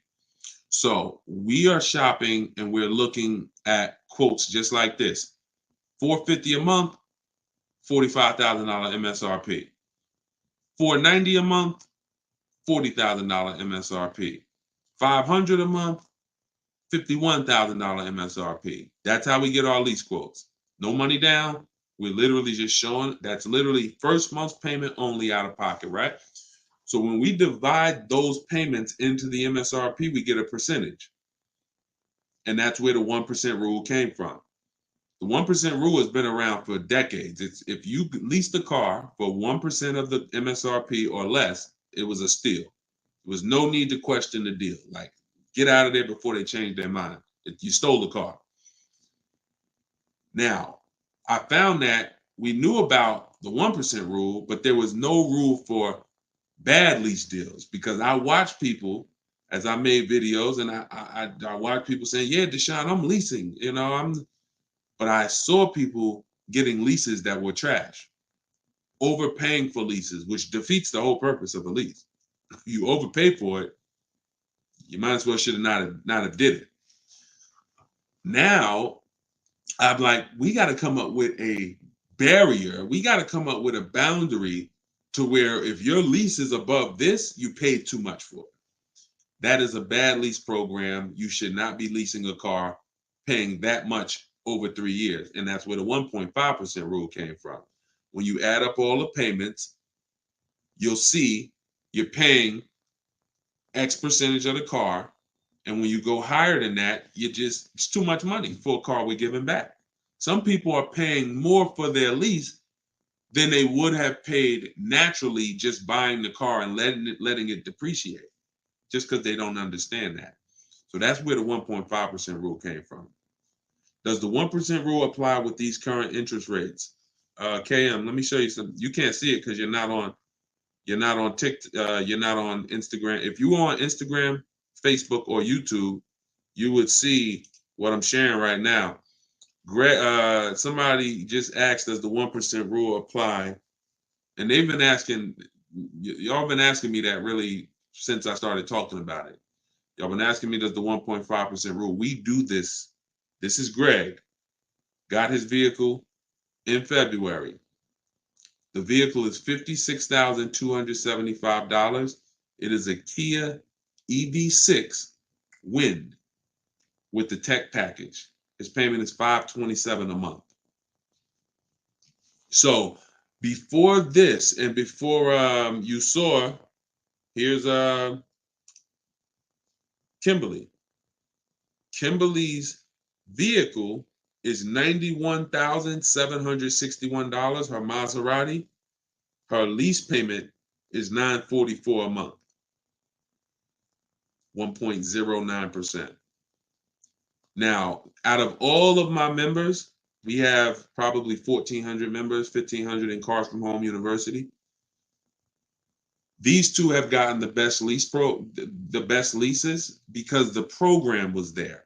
In order to have a lease be a 1% or in the low 1%, you got to have an incredible lease program. We don't know what it's going to be. She didn't know it was going to be a 1% lease before she shopped it. Greg didn't know it was going to be 1%. We go in saying, if I could get 1.2%, 1.25, that's good value. You're going to see that's what I teach in the book. I go in, if I could get 1.25, that's good value. Up to 1.5 is still good value. But we don't know what it's going to be until we shop. Some people are getting 1.2, some people are getting 1.1. But when you got a dealer that's giving you a huge discount, like Kimberly got, you got a good lease program on the 2023, which she got, and she got, it all things. In order to leave with your best lease deal, you need a huge discount from the dealer. You need them to discount the car the most they can. If they have any rebates, you need them to give them to you, and then you need them to make sure they're not marking up the money factor. And then you that's what comes into a lease. And there's no way for you to get this unless you're shopping competitively. She never saved 20 grand without shopping competitively. So yes, the deals are out here. They've been out here. We've been making deals all through the pandemic, y'all. The deals are out here. Now, but for those of you who don't want to shop the new way, you want to stay in that old way of shopping, that one-to-one way of shopping. Nah, ain't no deals out here. Ain't no deals out here. It's nothing out here. Everything's overpriced. 1% of MSRP. Yep, you got it. 1% of MSRP. And that's been around for years. The 1% rule has been around for years. All right, so there we have it, y'all. We went over a lot. I'll be back for another hour very soon. If you're on our email list or if you're subscribed to our channels, you will get notifications of when we go live so you can hop on. Everybody who's shopping for a car, I want to make sure that I'm with you to make sure you have the guidance, to make sure you know the strategies, know where the hidden money is, and you save all the money that you're supposed to save, every dime of it. So you can get my book for $24. That's 75% off for our launch. Just came out. It's called Car Shopping for People That Hate Car Shopping. 7 Steps to Saving Time, Money, and Avoiding Dealerships. You can click on see that picture of me on the top of TikTok. Click that. If you're on Instagram, click that picture of me on the top and click that website at the top of my profile. And you'll see a link there that says 75% off my new book. Get your copy, use it, so that way you don't have to remember or try to remember everything that we just went over. Because I know some of you are like, Deshone, man, we just went from a lot of subjects. We're answering all types of questions. If you don't want to remember that, you can have it right in your hand at 75% off. Or you can go to deshonesbook.com or just scan the QR code and get your 75% off. So always a pleasure. No, matter of fact, I'm gonna show you this. And Rain, let me show you this before you leave, before I jump off. You can't even see it, Rain. If you go to any of these other platforms and you watch the replay, you'll see it. She said, I can't tell if it's a man or, oh, no, it's a guy. He said, I've been trying to get a Telluride for years, but the markups are crazy. Let me show y'all this. Let me show y'all this right now. And this is what I tell y'all when I say that to those who are shopping the old way, to those with old strategy or no strategy, ain't no deals out here. But to those who are like, Deshone, I want to learn, I want to use this way to shop, oh, deals are out there. Deals are out here. I'm just going to snatch a couple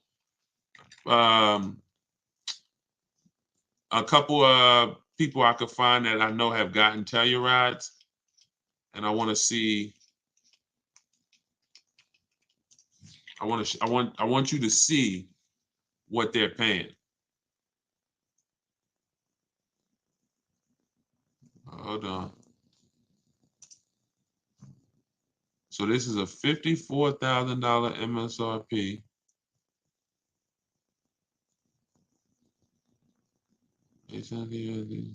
Hold on.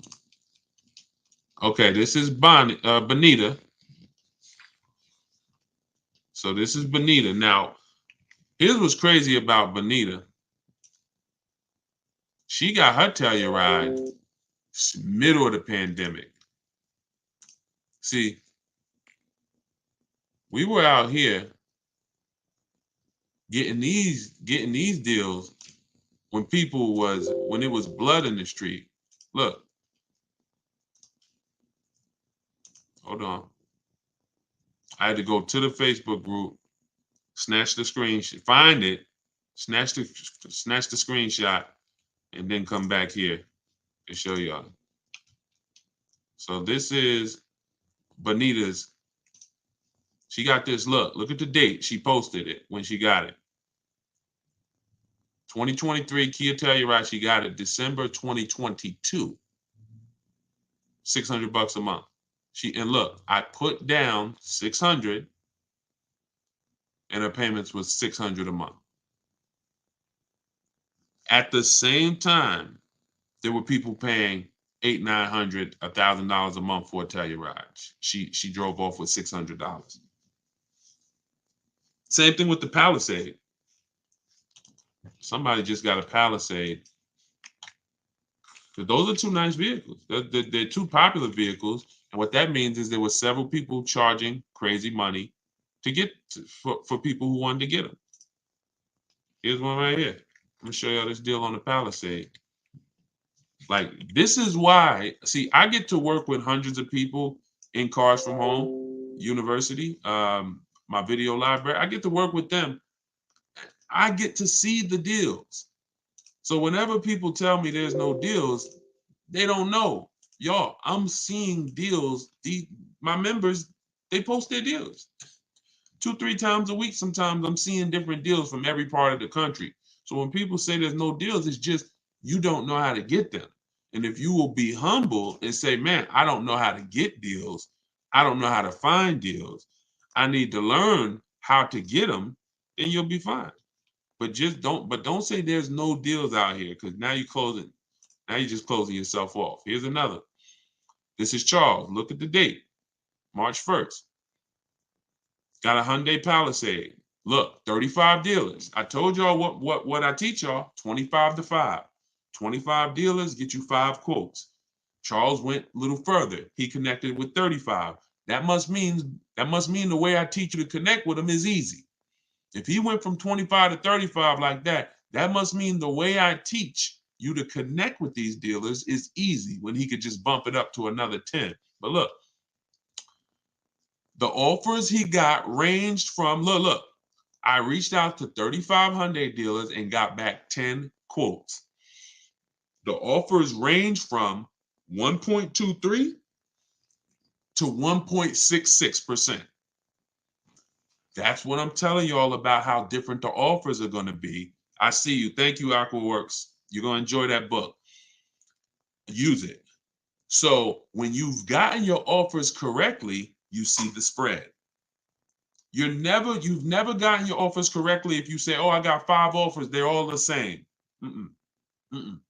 Every dealer is different. You know you've shopped correctly when you see this spread like Charles is laying out right here. 1.23% to 1.66% of MSRP. I'm a high mileage driver, so he was price conscious. After counter offering, which is what I teach. In fact, I have in the book a calculator that I invented that you put your offers in to it, and it spits out the counter offer that you're going to email to the dealer. So you cannot close a deal without a counter. We just do this without talking. See, nobody ever said you had to counter verbally, but we counter by email. Look, I never thought I'd be able to afford a car that's almost $50,000. Look at this. $597 a month. MSRP was $48,595 on his Hyundai Palisade. His quote was $597 a month. Y'all, do y'all realize Hyundai Palisades, people out here buying them right now, $48,000 vehicles. Y'all realize with taxes and fees, that's about a $1,000 a month payment for 5 years, $900 payment a month for 6 years. He's paying $597. All in my book. This is what I want you to learn. I want you to learn how to shop this way. This is what I'm talking about in these live streams. This is what I'm talking about in my book. This is what I'm talking about in all my videos that I post. It's learning to shop this way. Okay? Competitively, putting dealers against each other, making them bid for your business. You're going to save thousands and thousands of dollars way easier. So get your book. I just wanted to show y'all that because he had mentioned the Telluride. So I said, let me pull up a Telluride deal. Let me pull up a Palisade deal to show you. Whatever car you think, yo, it's no deals out there, they're telling you that, we getting them all. We getting them all. Doesn't matter. Luxury cars. I had Crystal just got her Porsche Macan. She said, Deshone, dealers were charging me the same price that I'm paying now to that I'm leaving with. I forget how she said it. She said, before I came in, they were charging me that to lease. I think they were charging her $1,300 a month on her Porsche. And she ended up coming in and getting it for like 9 something. All stuff you'll see. You know, I just don't want to keep pulling these, but as this is what we do. I would take y'all into for one day when I come on live, I'll take you straight into our Facebook group where we share all of these deals and just show y'all just a bunch of deals. Like, they're everywhere. So if you're on TikTok, go to my TikTok bio, get your book while it's 75% off. If you're watching this, then the 75% off should still be active. Just go click my TikTok bio, click that website in my TikTok bio, click the website in my Instagram bio, and get your copy. If you are watching on Facebook or YouTube, just scan the QR code on the screen. Let me put it back up. Or you could go to deshonsbook.com and get your 75% off. So with that said, I will see y'all in the next hour. Congrats to everybody that got a book. Thank you for being here. Thank you for learning with me. Thank you for engaging. We got a lot more coming. We're just getting started. So stay tuned. I will see y'all soon.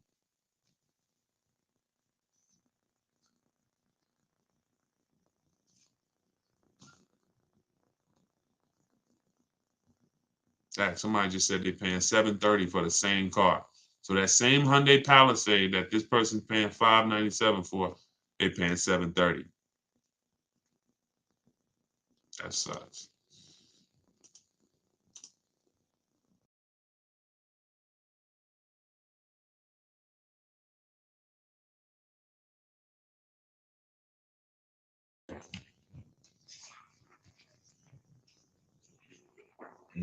Welcome, welcome, welcome. Welcome to Car Shopping Secrets. Come on in. We are on TikTok, Instagram, YouTube, and Facebook. We're going to be taking questions from every platform. So just come on in, and I want you, the goal, just so you know, is to answer as many questions as possible. If you don't know me, my name is Deshone. I go by Deshone the Auto Advisor. I spent 14 years in the car business, and now my mission is to make sure you guys know how to save thousands of dollars when you buy or lease cars, and you know how to shop for cars the new way, where you're in control. So that is the mission. All right. It's going to be a lot easier.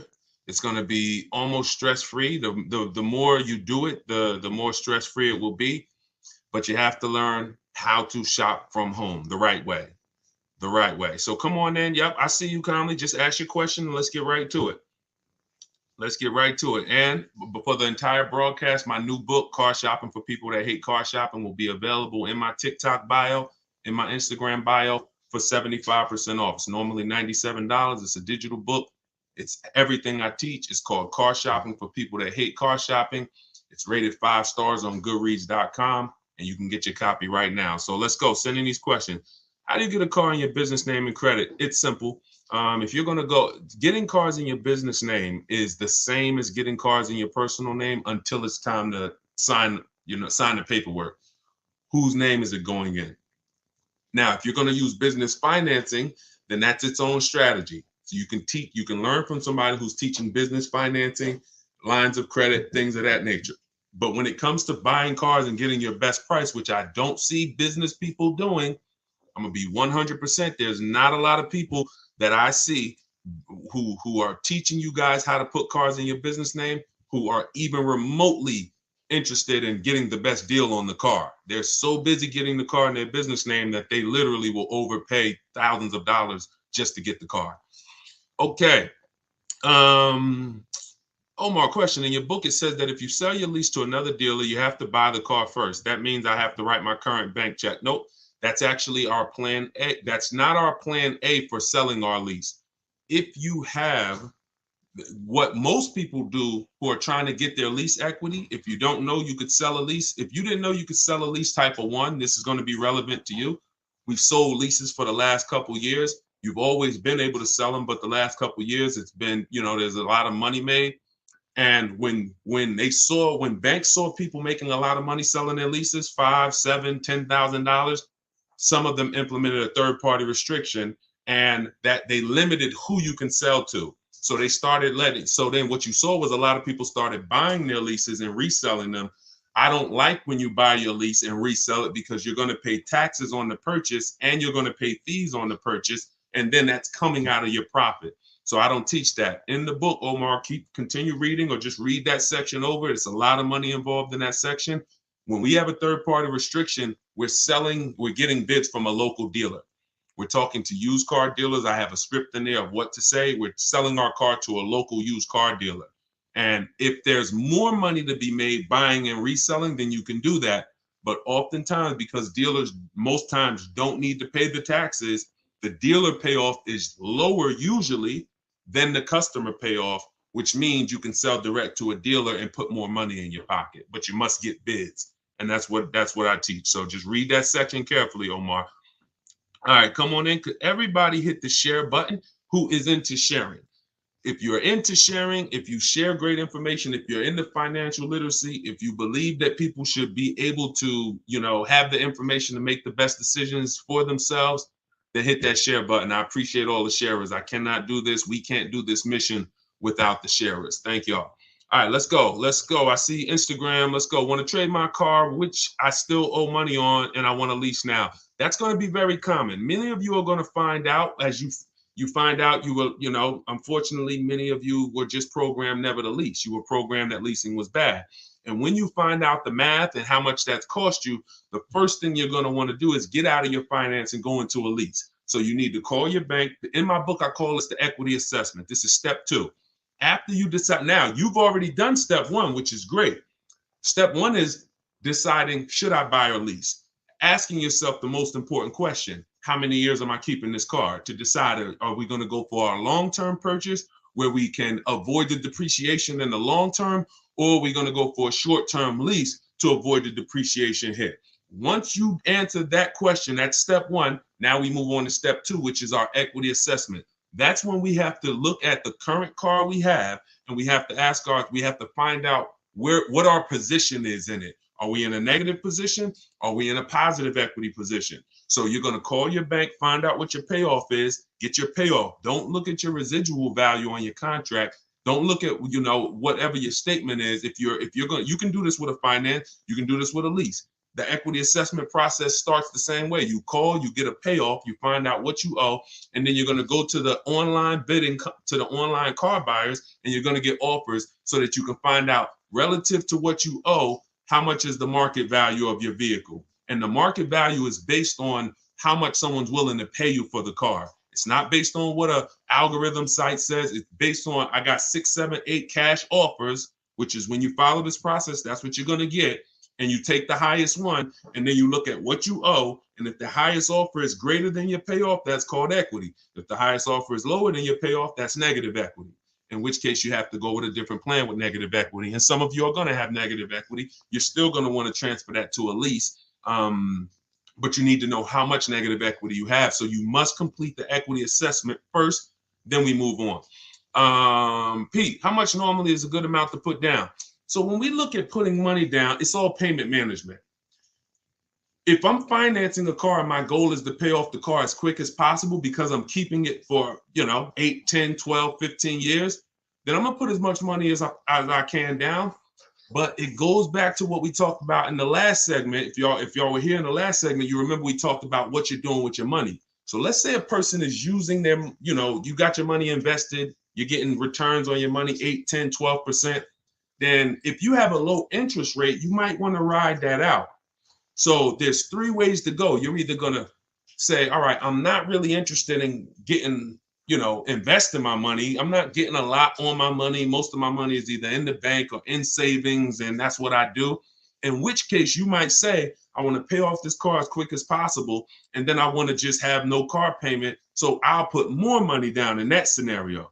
In a second scenario, you're investing your money and you're saying, okay, I'm going to leverage, I'm going to use the bank's money at a very low interest rate if it's available, 2, 3%, 0%, 0.99%. I'm going to use this money, let my money make more money for me, and then I'm going to put as little as possible down. And then the third case is when you say, okay, well, the third case is probably going to cash or a lease scenario, but that's how you would compare it. It depends on your personal choices, what you're doing with your money. And if you're not into investing and making a lot of money on your money, then you probably want to get that car paid off as quick as possible, in which case put as much as you could afford to put down so that the loan's out of the way as soon as possible. But it's all personal. All right. I see from IG. Is it a way to get a lease without a down payment? Look, are you kidding me? And that's not an insult to your question. That's just, this is all we do. I know you might have looked at these questions and you said, you might have looked at these lease deals online and you see all of these deals that say, hey, put 3,000 down or the 32.99 do it lease signing. Listen, the lease is custom. You choose the mileage. You choose the structure. So the way we shop, this is all in my book and this is all in my free videos. So as you go through all my free videos, y'all gonna hear all of these things match. Whether you on these lives with me, whether you watching my videos, could we keep hitting the likes on TikTok? Let's shoot the likes up even more. Appreciate y'all. Whether you're looking at the free videos, whether you're on a live or whether you're in the book, you're gonna see they're all the same. So when the way we shop for a lease is we are picking our car and we're going to get our offers with only first month payment out of pocket, 12,000 miles per year. If anyone tells you they can't do that, they're lying to you. Straight up, they are lying to you. And that's why we never put our faith in one dealer. In my book, I have something called the 25-to-5 strategy, where we're connecting with 25 local dealers online in 20 minutes. I know it sounds crazy, but when you got a computer and you know where to go and what to say, and you're using copy and paste messages, you're just letting them know. I'm gonna let 25 dealers know in 20 minutes what I'm looking for, because out of that 25 dealers, maybe 10, 12 are gonna have a car that I'm interested in, depending on the car, maybe 10, 12. And then out of that, I'm looking to get 5 to 7 offers. So it's 25-to-5, 25 connections, 5 offers. And until you start doing this, until you start looking at 5 offers, y'all, you're not going to see how overpriced some dealers are. When you start looking at 5 offers, you're going to see how overpriced some dealers are. And because about 80% from what we see, and I've worked with hundreds and hundreds of people around the country, over 1,600 people now in my private group, there is 80% of dealers are going to take a shot at you to the tune of thousands and thousands, but 20% of dealers are going to be the best. They're going to be honest. They're going to make shopping from home easy. They're going to try to beat their competition. And that's the people that we end up purchasing from or leasing from. Is it better to lease or buy when using for a business? It depends on the type of business. The only business that I say it's not better to lease. See, leasing is for people who are not keeping their cars 8 years. Very simple. It's called the 8-year rule. And when you see that what it's about is avoiding the depreciation hit. When you're buying a car, your biggest expense by far is depreciation. If you buy a car today for $30,000, brand new car, what's that car worth in 5 years, y'all? Throw some numbers out there. If you buy a car today, $30,000, brand new car, what's that car going to be worth in 5 years? Throw some numbers out there. Thanks, Ed. I see you, man. Appreciate you. Look, let me see. Let's see what people come in at. Hold on. Hold the question, Dolan. Now, I got my man Dolan working in the background so we can see everybody's question. But hold on. Let's go deep on this. It's not going to be worth 17. If you could buy a car for 30,000 and then it's worth 17 in 5 years, that's not going to happen. So let's just and 22. See. All right. This is a deeper problem. Let me hit on this, y'all. Let me hit on this. This is a big problem. All right. Some of you let the last 3 years fool you. And this happened to car dealers too. There are still car dealers out there that think this is pandemic and they're trying their best to hold on to what was. I used to, during the pandemic, some car salesman said, man, somebody will walk in, I tell them they got to pay $8,000 over sticker, and I got it. I could get them to pay that. They're still trying to hold on to that. They don't realize that over a year ago, their competition started adjusting and started really doing, well, their competition was doing deals from the get-go. So that's them. But let me talk to you. If you bought a car in 2018, 17, 16, 19, 20, early 2020, you could have sold that car and actually either made money. In fact, most people made money. That's gone. Don't let that get you thinking that there is that you can buy a car and flip a car or break even on a car. That was a once in a lifetime opportunity based on limited inventory, based on a global pandemic, based on a microchip shortage, based on an industry that usually puts 60 million cars a year through the transaction. They didn't have it, and so everything went up $7,000 to $15,000. Everything. Some of you cashed out. If you cashed out during that time, those last 3 years, 2020, 2021, 2022, if you cashed out, you sold something and you made a bunch of money, type a dollar sign. Just type dollar sign so we can actually see. Because some of you, I was talking to you back then and you cashed out through my advice, and some of you, you just found out on your own or you found out through somewhere else and you ended up cashing out and making a bunch of money. If that's you, put dollar signs. But that is over. The times we had people buying cars in 2019, overpaying for them or buying cars and coming back and flipping them and making money on them. You try that now, you're going to lose your shirt. It's over. So I'm here to tell you that the normal depreciation on a car is a 20% loss the first year. 20% loss the first year. So if you pay 30 grand for a car, that car is worth 80% of 30 grand after a year with normal driving. If you're a high mileage driver, it's worth even less than that. If you're a low mileage driver, very low, it's worth a little more than that. But that's standard, 20% going. Second year, you're going to lose probably another 15%. Third year, you're probably going to lose about 12.5%. Probably lose another 12.5% the next year. Then you'll lose 10%. And that's the depreciation curve. That's where we are. So when I asked y'all 3-4 minutes ago, if we bought a $30,000 car, what it would be worth today, the answer is what it would be worth after 5 years. The answer is probably going to be about 12 grand. The answer is probably going to be about 12 grand. And we've gotten so far, I had to go deep on that subject, so I kind of forgot what the original question was and how we got on it. But the name of the game is avoiding depreciation. That was how we got on it. So if you don't know, that's your biggest expense. Your biggest expense is not maintenance. It's depreciation.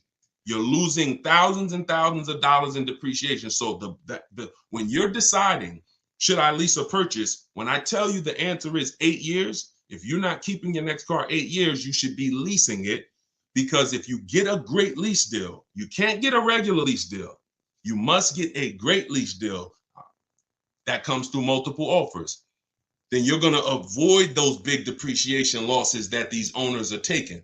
Now, at the same time, if you're buying your car to keep 8 years, you should be purchasing it, because once that depreciation levels out, remember what I said, you lose this percent the first year, this percent the second year, but every year later, it starts to get smaller and smaller. Eventually, you're only losing like 5% on the car, and that's the time where you want to keep it. That's when you won. That's the reward. That's where you're like, okay, now I'm winning based on my purchase. Okay, so whenever you're looking at leasing versus purchase, it's a long term. You got to look down the road, and you must ask yourself, how long am I going to keep this car? All right, let's go. Dolan, next question. Dolan pulling questions in from every platform. Should lease rates increase depending on yearly mileage allotment? So we always shop with 12,000 miles per year. Find your best deal. Shop multiple offers. The way I just laid out in the beginning of the show, I gave you the structure on how we shop offers. If you missed it, watch the replay. Once you get multiple offers, you get 5 to 7 offers. Pick your best one, and then you adjust the mileage. Because you want to adjust your mileage once you know you're dealing with an honest dealer. Once you know a dealer has won the bid, they're not going to try to put extra. Like if the mileage to go from 12,000 to 15 is $25 a month more, an honest dealer will mark it up $25. You don't have an honest dealer, they'll mark it up $35. They'll mark it up $32. Everything will have a little cushion in there and you don't want that, because cushion is built-in profit that they're not going to disclose. So once you do that, yeah, you pay for additional mileage, but you don't adjust your mileage until you actually find your deal. And yeah, you pay for mileage because you pay for usage. But then again, when you have a great lease, like I'm gonna show y'all a couple great leases throughout the show, people who are getting, ridiculous deals right now, and y'all see, to add a little more mileage to these leases the payment is still pennies. It's ridiculous. Go ahead, Dolan. but you got to shop first and then you adjust. All right, YouTube, looking to buy 4Runner, but they have a $1,500 BS protection package. Okay, they is one dealer. It's not Toyota. Toyota's 4Runner. This gentleman shopping for a Toyota 4Runner, y'all. The dealer that you went to has a $1,500 BS fee. That's why we don't shop and put our faith in one dealer. You know how many 4Runners there are the way you saw them? I don't care what car you're looking at. You could be looking at the most rare G-Wagon. There's at least a couple more in the country. So when it comes to something like a 4Runner, there's thousands of them. No matter what color, you might say, yeah, but I like this color. There's thousands of them, thousands. That's a mass-produced vehicle. So you have to have that in your mind. If you start looking at it like, oh, it's only one of these, oh, they got you, because they're going to make you think that's the only one, and you're not going to see that there's other ones that not only may they not have the BS fees, they actually may be lower priced. And that's what you need to be seeing. We go about 100 miles out when we start our used car sales. In my book, in day 5, I have something called the multiple marketplace strategy. I laid out the 25-to-5 strategy. That's how you shop for new cars and leases. That's a different strategy. When we're shopping for pre-owned cars, we're using the multiple marketplace strategy. Can y'all keep shooting? Can y'all keep tapping the screen? Everybody on TikTok, we got a couple hundred people. This is crazy. Could y'all just keep tapping the screen, shoot the likes up? Let's keep grabbing attention over here on TikTok. Appreciate all of y'all. But when you're shopping for a pre-owned car, we're using the multiple marketplace strategy, where we're looking at every website that has used cars. Some of you may think Car Gurus is the same as cars.com, the same as Auto Trader. They're not. These companies have different contracts, different dealerships, different places that they advertise inventory for. And not only are you shopping those marketplaces, you're shopping the Carvanas, you're shopping the CarMaxes, because occasionally, sometimes they'll have the best price on a particular vehicle. You never know what they're going to do. So if you're not shopping them and looking at all the used car inventory, you are going to miss the lowest price in the market. But once that happens, you'll find a car, and you always verify fees before you leave your house. You never get to a dealership and have fees pop up on you that you didn't know about. That means you didn't give a call and find out the bogus fees beforehand, in which case you let somebody waste your time. So you can't negotiate. That's why I got a video. Some of you may have seen it. We don't negotiate with fake fees. We don't do it. We don't do it. It's a losing battle. All right, go ahead, Dolan. Let's keep it rolling. I'm trying to get through as many as we can today. I want to go through as many questions as fast as possible. How do I know how much equity I have on my lease? It's a very common question, y'all. I mean, we're kind of getting a similar question asked in a different way. Call your bank, find out what you owe, what your payoff is. Go to the marketplaces that I mentioned earlier to get offers. CarMax, Vroom, Vroom's out of business, sorry.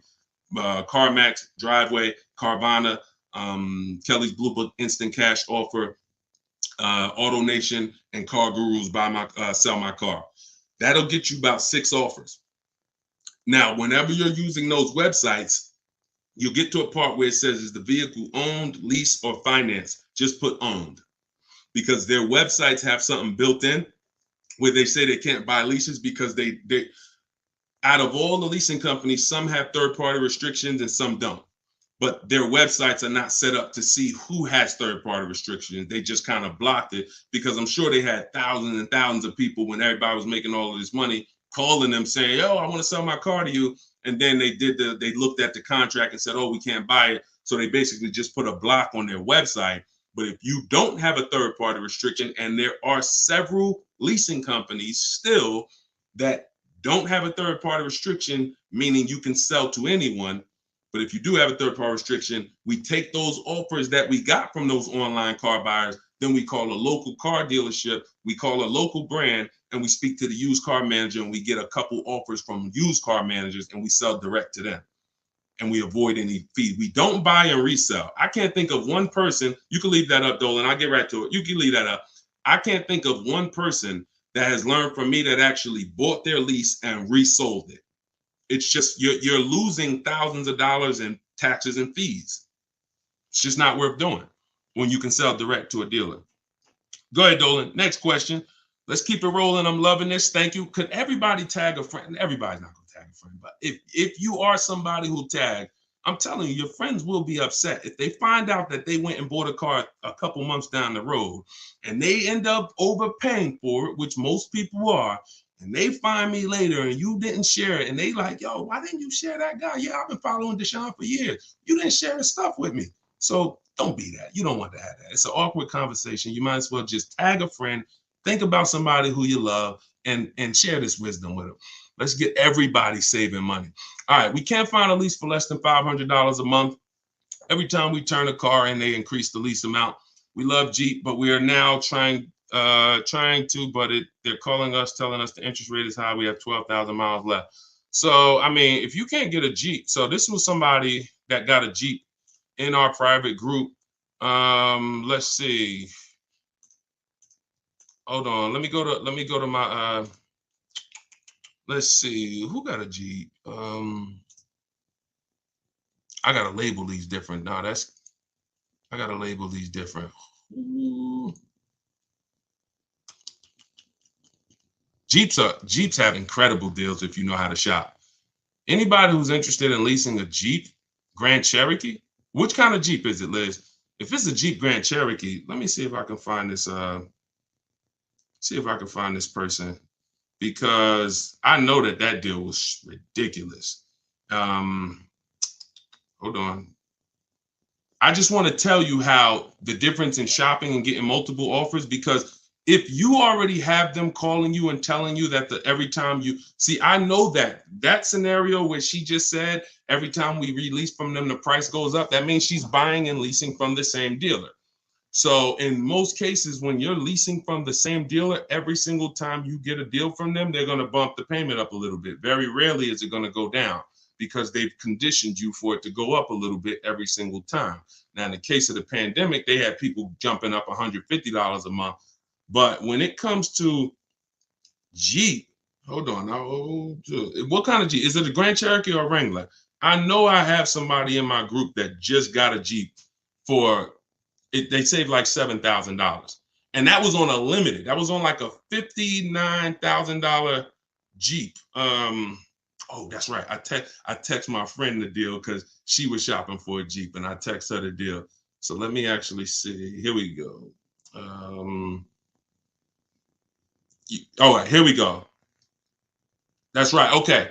She got a $45,000 Jeep Grand Cherokee. If y'all can't see this, this is Raphael.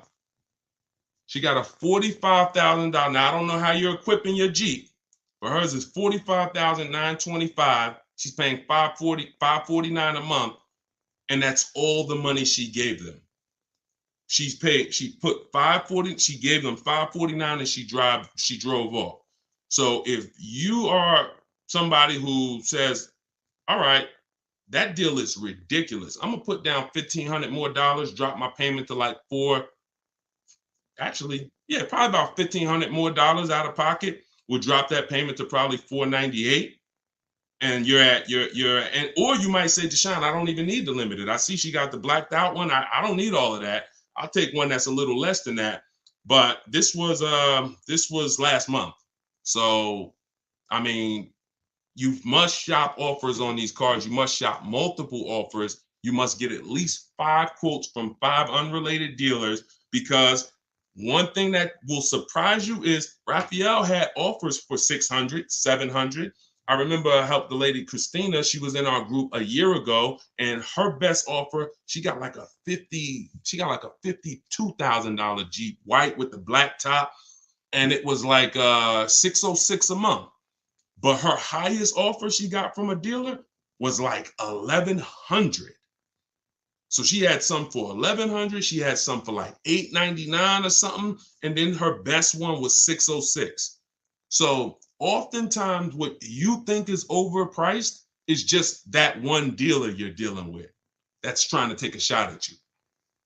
That's why multiple offers from home is the way to go. This is what's in my book. This is what I teach in my videos. If you guys want to have it right in one spot with all my scripts, everything, I don't even want you talking. I really want you typing, because when you talk, you can say something wrong. If you type, you can't mess up. Thank you so much. Appreciate that. If you type, you can't mess up.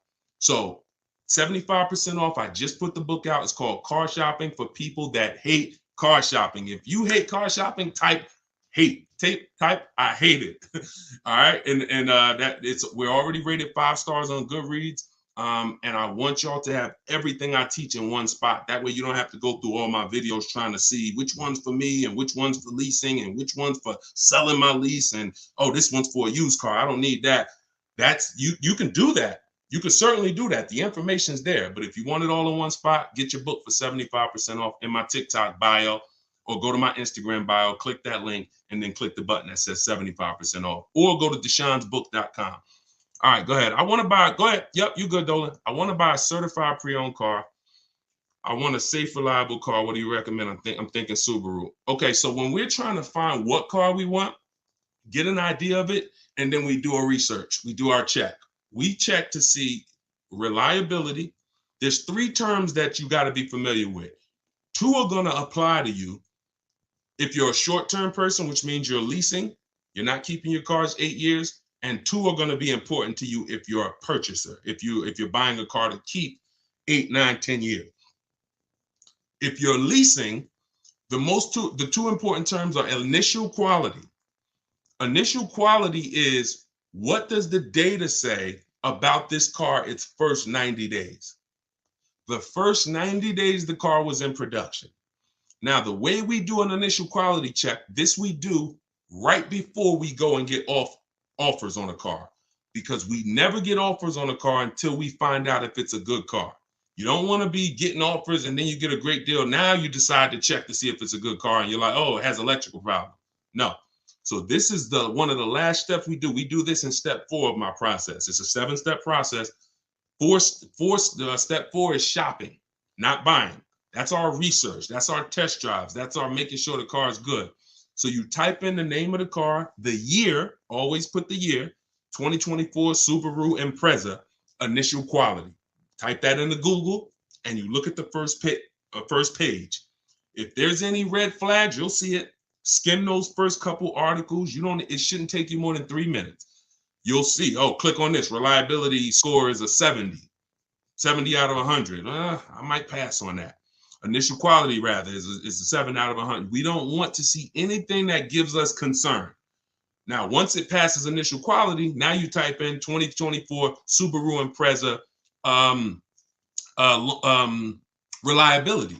So initial quality is your first 3 months of the vehicle's lifespan from the time it's new. Reliability is the first 3 years. So if that car is in the shop every couple months or once a year, or for the same issue, if it's having a misfire in the engine, you'll see it in the reliability ratings. For somebody like you, Tina, you want to look at both the reliability and then you want to type in 2024, whatever year you're buying, 2021 Subaru Impreza longevity. And you want to do the same thing.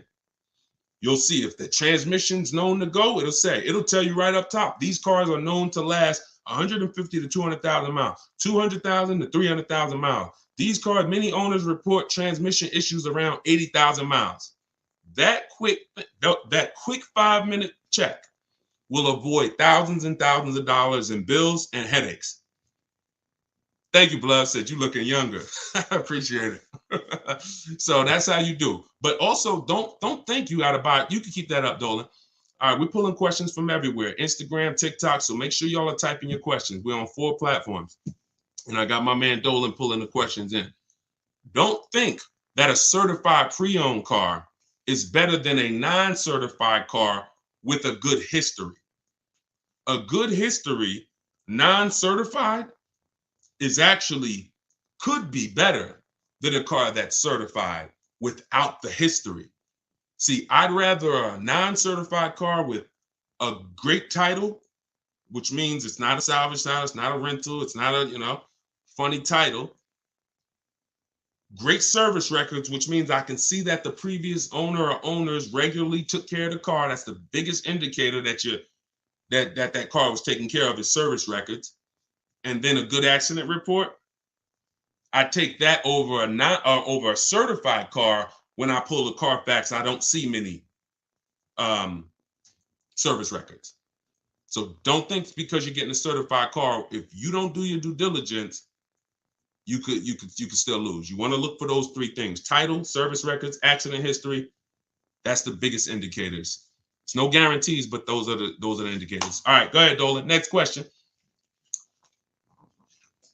Can you explain the worksheet on the multiple marketplace strategy? I signed up for the 5 sites, but confused when there are multiple cars on each site. If I pick high and low on each site, the sheet will have like 50 cars. Correct. I'm looking to actually narrow down. First thing we do. So this is somebody who obviously has my book, and she's asking about this strategy. So look, when we're looking at used cars, we're on every marketplace. So I want you to think about like Amazon.com, Walmart.com. Let's replace the car with a TV. It's no way if you're looking for a TV and you're trying to get your best deal and pay the lowest price, you're not going to check all the online websites. Now, some people might check only Amazon. Though that's not as good as checking Amazon and checking Walmart.com and checking BestBuy.com. See, I know Best Buy is overpriced most of the time. You get what I'm saying? But that's how I feel about CarMax. But I still got to check them because they're overpriced most of the time, not all the time. And every now and then you see the one that was surprising, they'll have the best offer right there. So that's why I'm always going to check all the marketplaces: CarMax, Driveway, and then we're going to open up your Auto Trader, Cars.com, Car Gurus, at Carfax.com. There's 8 used car marketplaces. So we open them up, and now we put in our criteria. What are we looking for? Now, we don't look to buy. I don't want you buying the first day when you open those marketplaces.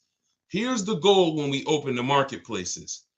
Who remembers what I said about market value? If you were on the last broadcast, or if you heard me talk about it, what are we interested in when it comes to market value?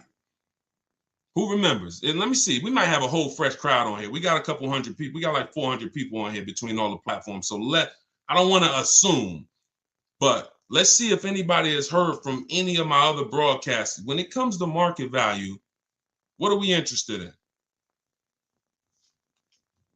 All right, we might have a whole fresh crowd. Below market value, y'all. So how do we buy below market value? First thing we need to do is see what is market value. Yep, I see you, Ronald. The first thing we need to do is see what is market value. So your goal when you open up those marketplaces, and this is what I teach you in my book. First things first, we sort all our prices high to low. We create accounts because we want to be alerted of any new inventory. Because once I know what the market value is, I know where the low side of the market is. So you might look and say, we sort all the prices, low to high, low to high, low to high. Now I can see all the low prices are around 22, 23, 20, 22, 23, 24, but then it goes up to 25, 26, 27. That's market value, that middle. And then you got the overmarket, it's always going to be cars that are priced higher, above market value.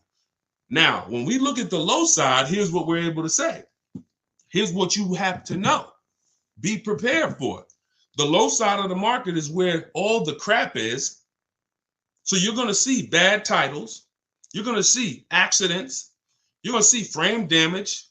That's fine because you're looking through all of that. And then you're going to find that diamond, and you know what the low side of the market is. Here's what's also very important. You might see a car. You might say, I want a black car or a white or silver. You see a car that has all the boxes I talked about, which we checked. Title, great. Service records, great. Accidents, great. It's the wrong color, though. Dang, I don't want blue. That's an indicator. I don't care if it's blue. I'm not going to buy it because it's not my color, but it's showing me where the low side of the market is. That's a deal. If somebody wanted a navy blue car, that's a daggone below market deal. So we have to find out what the market is. Then we find out where the low side of the market is. And then we have on alert so that every car that pops up, it comes to our email immediately. As soon as they list it, boom, we get the email and we know the low side of the market. So when we look at that car And we're like, oh, wait, this is $22,000 and it's my color. All right, you open it. Ah, shoot, 2 accidents. No problem. Now you get another one a couple days later. Oh, shoot, all right, black. Oh, 22.5, good price. You open that thing. Wait, service records look great. Oh, accidents look great. Now we go to verify if there are any bogus fees. We do one more step. We pull the window sticker because I want to know what's in that car. I want to know what the original equipment what is the actual original price. Once I find that out, I got to get there and get that car. So that's how you do it. You have to. It's a narrowing down. You're looking at all this inventory. I'm going to narrow it down to the best, and then I'm going to snag my deal. And you're at home. You're not in these dealers where you're at home. Okay, and that's all in the book. All right, let's go. Oh, how do I get your book? It's in my TikTok bio. Welcome to all the new people that jumped on the broadcast. It's in my TikTok bio. It's in my Instagram bio. Click the picture of me, and then you'll see a website there. And then there, click the button. You won't leave the broadcast. So some people are like, Deshone, I don't want to get the book yet. I don't want to miss the broadcast. Well, the book is only on sale, 75% off for 30 minutes. So click the link. You won't leave. You'll still be able to hear everything we're talking about. You can come back and keep asking questions, but don't miss the 75% off. Click that website. Or if you're on Facebook or Instagram, you can go to deshonesbook.com, or you can scan the QR code if you're watching on TV. Go ahead, Dolan. Oh, matter of fact, let me go to TikTok because Dolan, you're not on TikTok. Can you come with me to buy a car? Not necessary, Danielle. Thank you. I appreciate it, though. Listen, that's the old way. So you think that we're somehow going back and forth with dealers and hey, I kind of need somebody. That's like when I was selling cars and people thought bringing their uncle in was going to help them. No, we don't shop like that. So you don't need any. The reason why, listen, I'm gonna share the reason why you see people like this. Well, I just showed you Raphael. How she get that deal? She's from home. See, you put yourself in a vulnerable position where you go in. Some of you, I mean, be honest. If you ever felt like, you were being taken advantage of, or you were getting talked down to at a dealership, type of one. If you feel like, I'm outmatched, or if you're not a good negotiator, how about that? Who on here is not a good negotiator? Type of one in the chat. All of these things I want you to know. That's why the old way has worked for dealers. I was there for 14 years. It's all about psychology and negotiation and confrontation and being comfortable with confrontation, which most car salespeople are. Most people, unless you're like in that business, you're not. So you want to get it over with as quick as possible. Someone who's fighting for their money doesn't mind being uncomfortable with you for an hour or 2 hours or a couple days or weeks. So you have to now take away that power, put yourself in a different position where you're in control, and that's in your house. That's why you don't need me. You need if you use what I teach. If you do it your old way, then yeah, you need somebody, and you're still not going to get your best offer because your best offer comes from shopping multiple dealers. But once you start shopping multiple dealers, you'll see they'll be jumping through hoops, and you'll feel like, dang, I got the power now. That's the name of the game. Go ahead. I'm going to do another one from TikTok because I know Dolan's you're not pulling. We'll get back to IG. We got all questions coming from everywhere. I just don't want to leave TikTok out. Would you recommend buying a car outright, cash, no note? Yeah, we talked about that in the last hour. If you're not invested, if you're not investing your money and the bank's money, if the bank, look, it depends on if you're investing your money. If you're and you're making money on your money, those people don't usually put their cash in cars. They want to keep their money making money. But if you're not really investing, then you probably want to just pay cash, get the transaction out the way. And if you're investing your money and you can use the bank's money at a low interest, you have to always check if the car you're shopping for has a low interest rate on it, y'all. Some of these cars have 0%, 0.99%.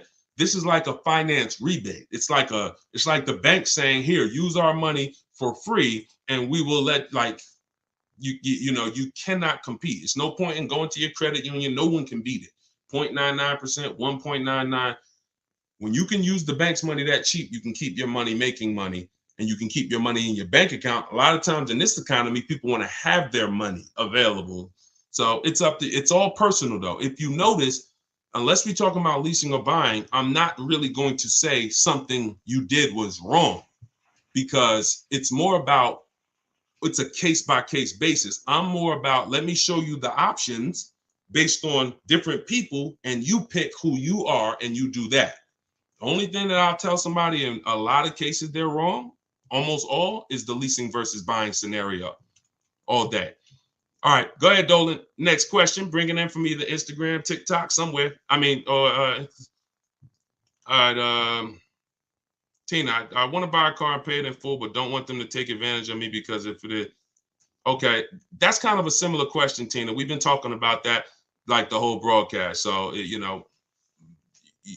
like that's how to shop is kind of what we're talking about. So it's, let's go to the next one and just, stay on the broadcast. The continual theme is nobody on here who's using what they learn from me, what they're learning in this live, what I have on my videos, what's in my book. No one should be worried about being taken advantage of because you're not shopping the old way anymore.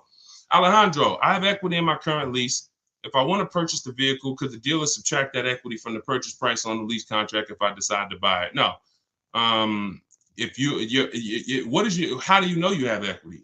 Your equity is based on someone offering to buy the vehicle from you. So if you listen, equity is based on offers, nothing else. Kelly's Blue Book telling you your car is worth 20 grand is not an offer. Kelly's Blue Book instant cash offer, where they actually have a local dealer or a couple local dealers who will make you an offer, cash, come pick up, hey, bring your car in, we'll give you a check. That's how you assess equity. We do this in step 2. Once we decide whether we're leasing versus buying, which is the foundation of our car deal, you can't get a great deal if you purchased, but you should have leased. Can't get a great deal. It's over. You're on the wrong foundation. You can't get a great deal if you leased and you should have purchased, because the long-term wins you would have gotten, you now lose. Once you move past that, your next step is equity assessment. Look at my current car. If I had, now some of you, Deshone, I don't have a current car, then you skip it. But if you have a current car, a lease, or a car you own, or a car you're paying for, you're financing, equity assessment, which means I'm going to call my bank and I'm going to find out what my payoff is. Then I'm going to go to the actual online buyers and get offers. And then I'm going to see, are my offers, is my highest offer higher than my payoff? That's equity. But there's no other way. So if you were to purchase that vehicle, no one can take your equity, because this is what my car would have sold for, but I'm going to buy it for the price they say I could buy it for. So if that's $4,000 less, great. But also be aware, not everyone is willing to pay you that. That was just one buyer who beat everybody else. So that's why I'm not into buying leases, because I'm not into buying your car, because all you're doing when you're buying your lease is buying a used car. That's it. That's all you're doing. All right. Hold on. I'm 20,000 miles over on my lease. Should I get a new lease or purchase my current vehicle? All right. This is very important, y'all. Watch this. I'm about to save. Look, y'all know I get excited about saving you money. If you listen, you're going to be writing me and telling me for years about all the money that you save. This is a big warning. When it comes to purchasing leases that are over mileage, some of you, in an effort to avoid a $2,500 mileage penalty, that was your fault. Okay? I'm not going to beat you up, but you drove the mileage. You contracted for this mileage, you drove more. That could happen through negligence, or it could happen through a real lifestyle change. I used to work 10 minutes from home. Now I work 40 minutes from home. It happens. And it doesn't matter. We're going to pay for what we use. It's okay, especially if you got a great lease deal. I'll pay for what I use.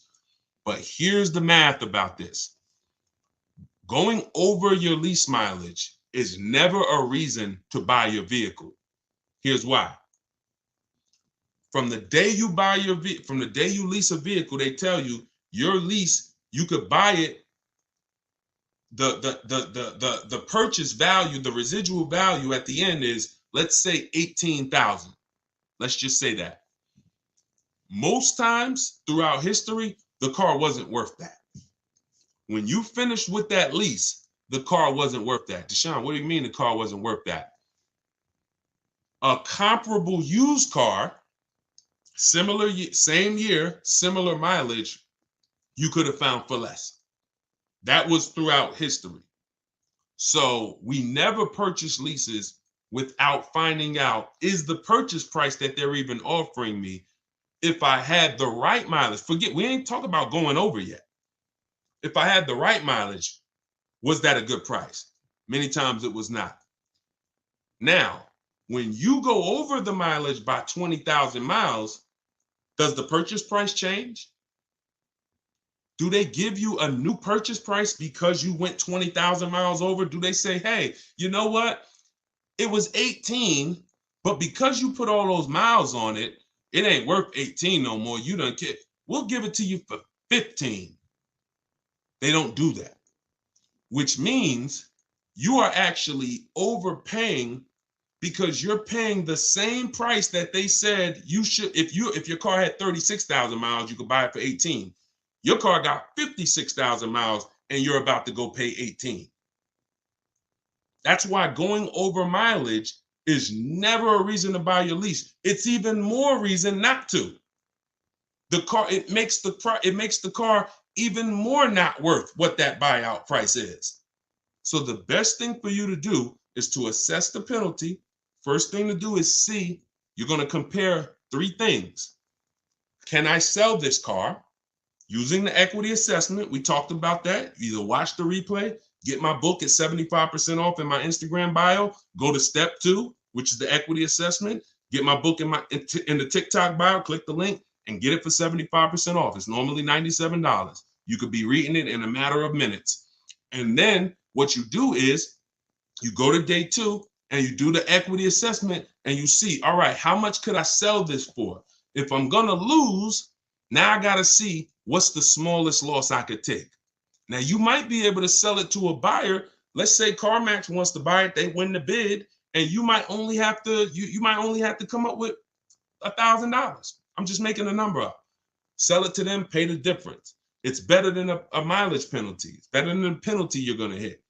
Now, second scenario is you actually see, if I was to replace the car now, what's the mileage penalty and the payment penalty?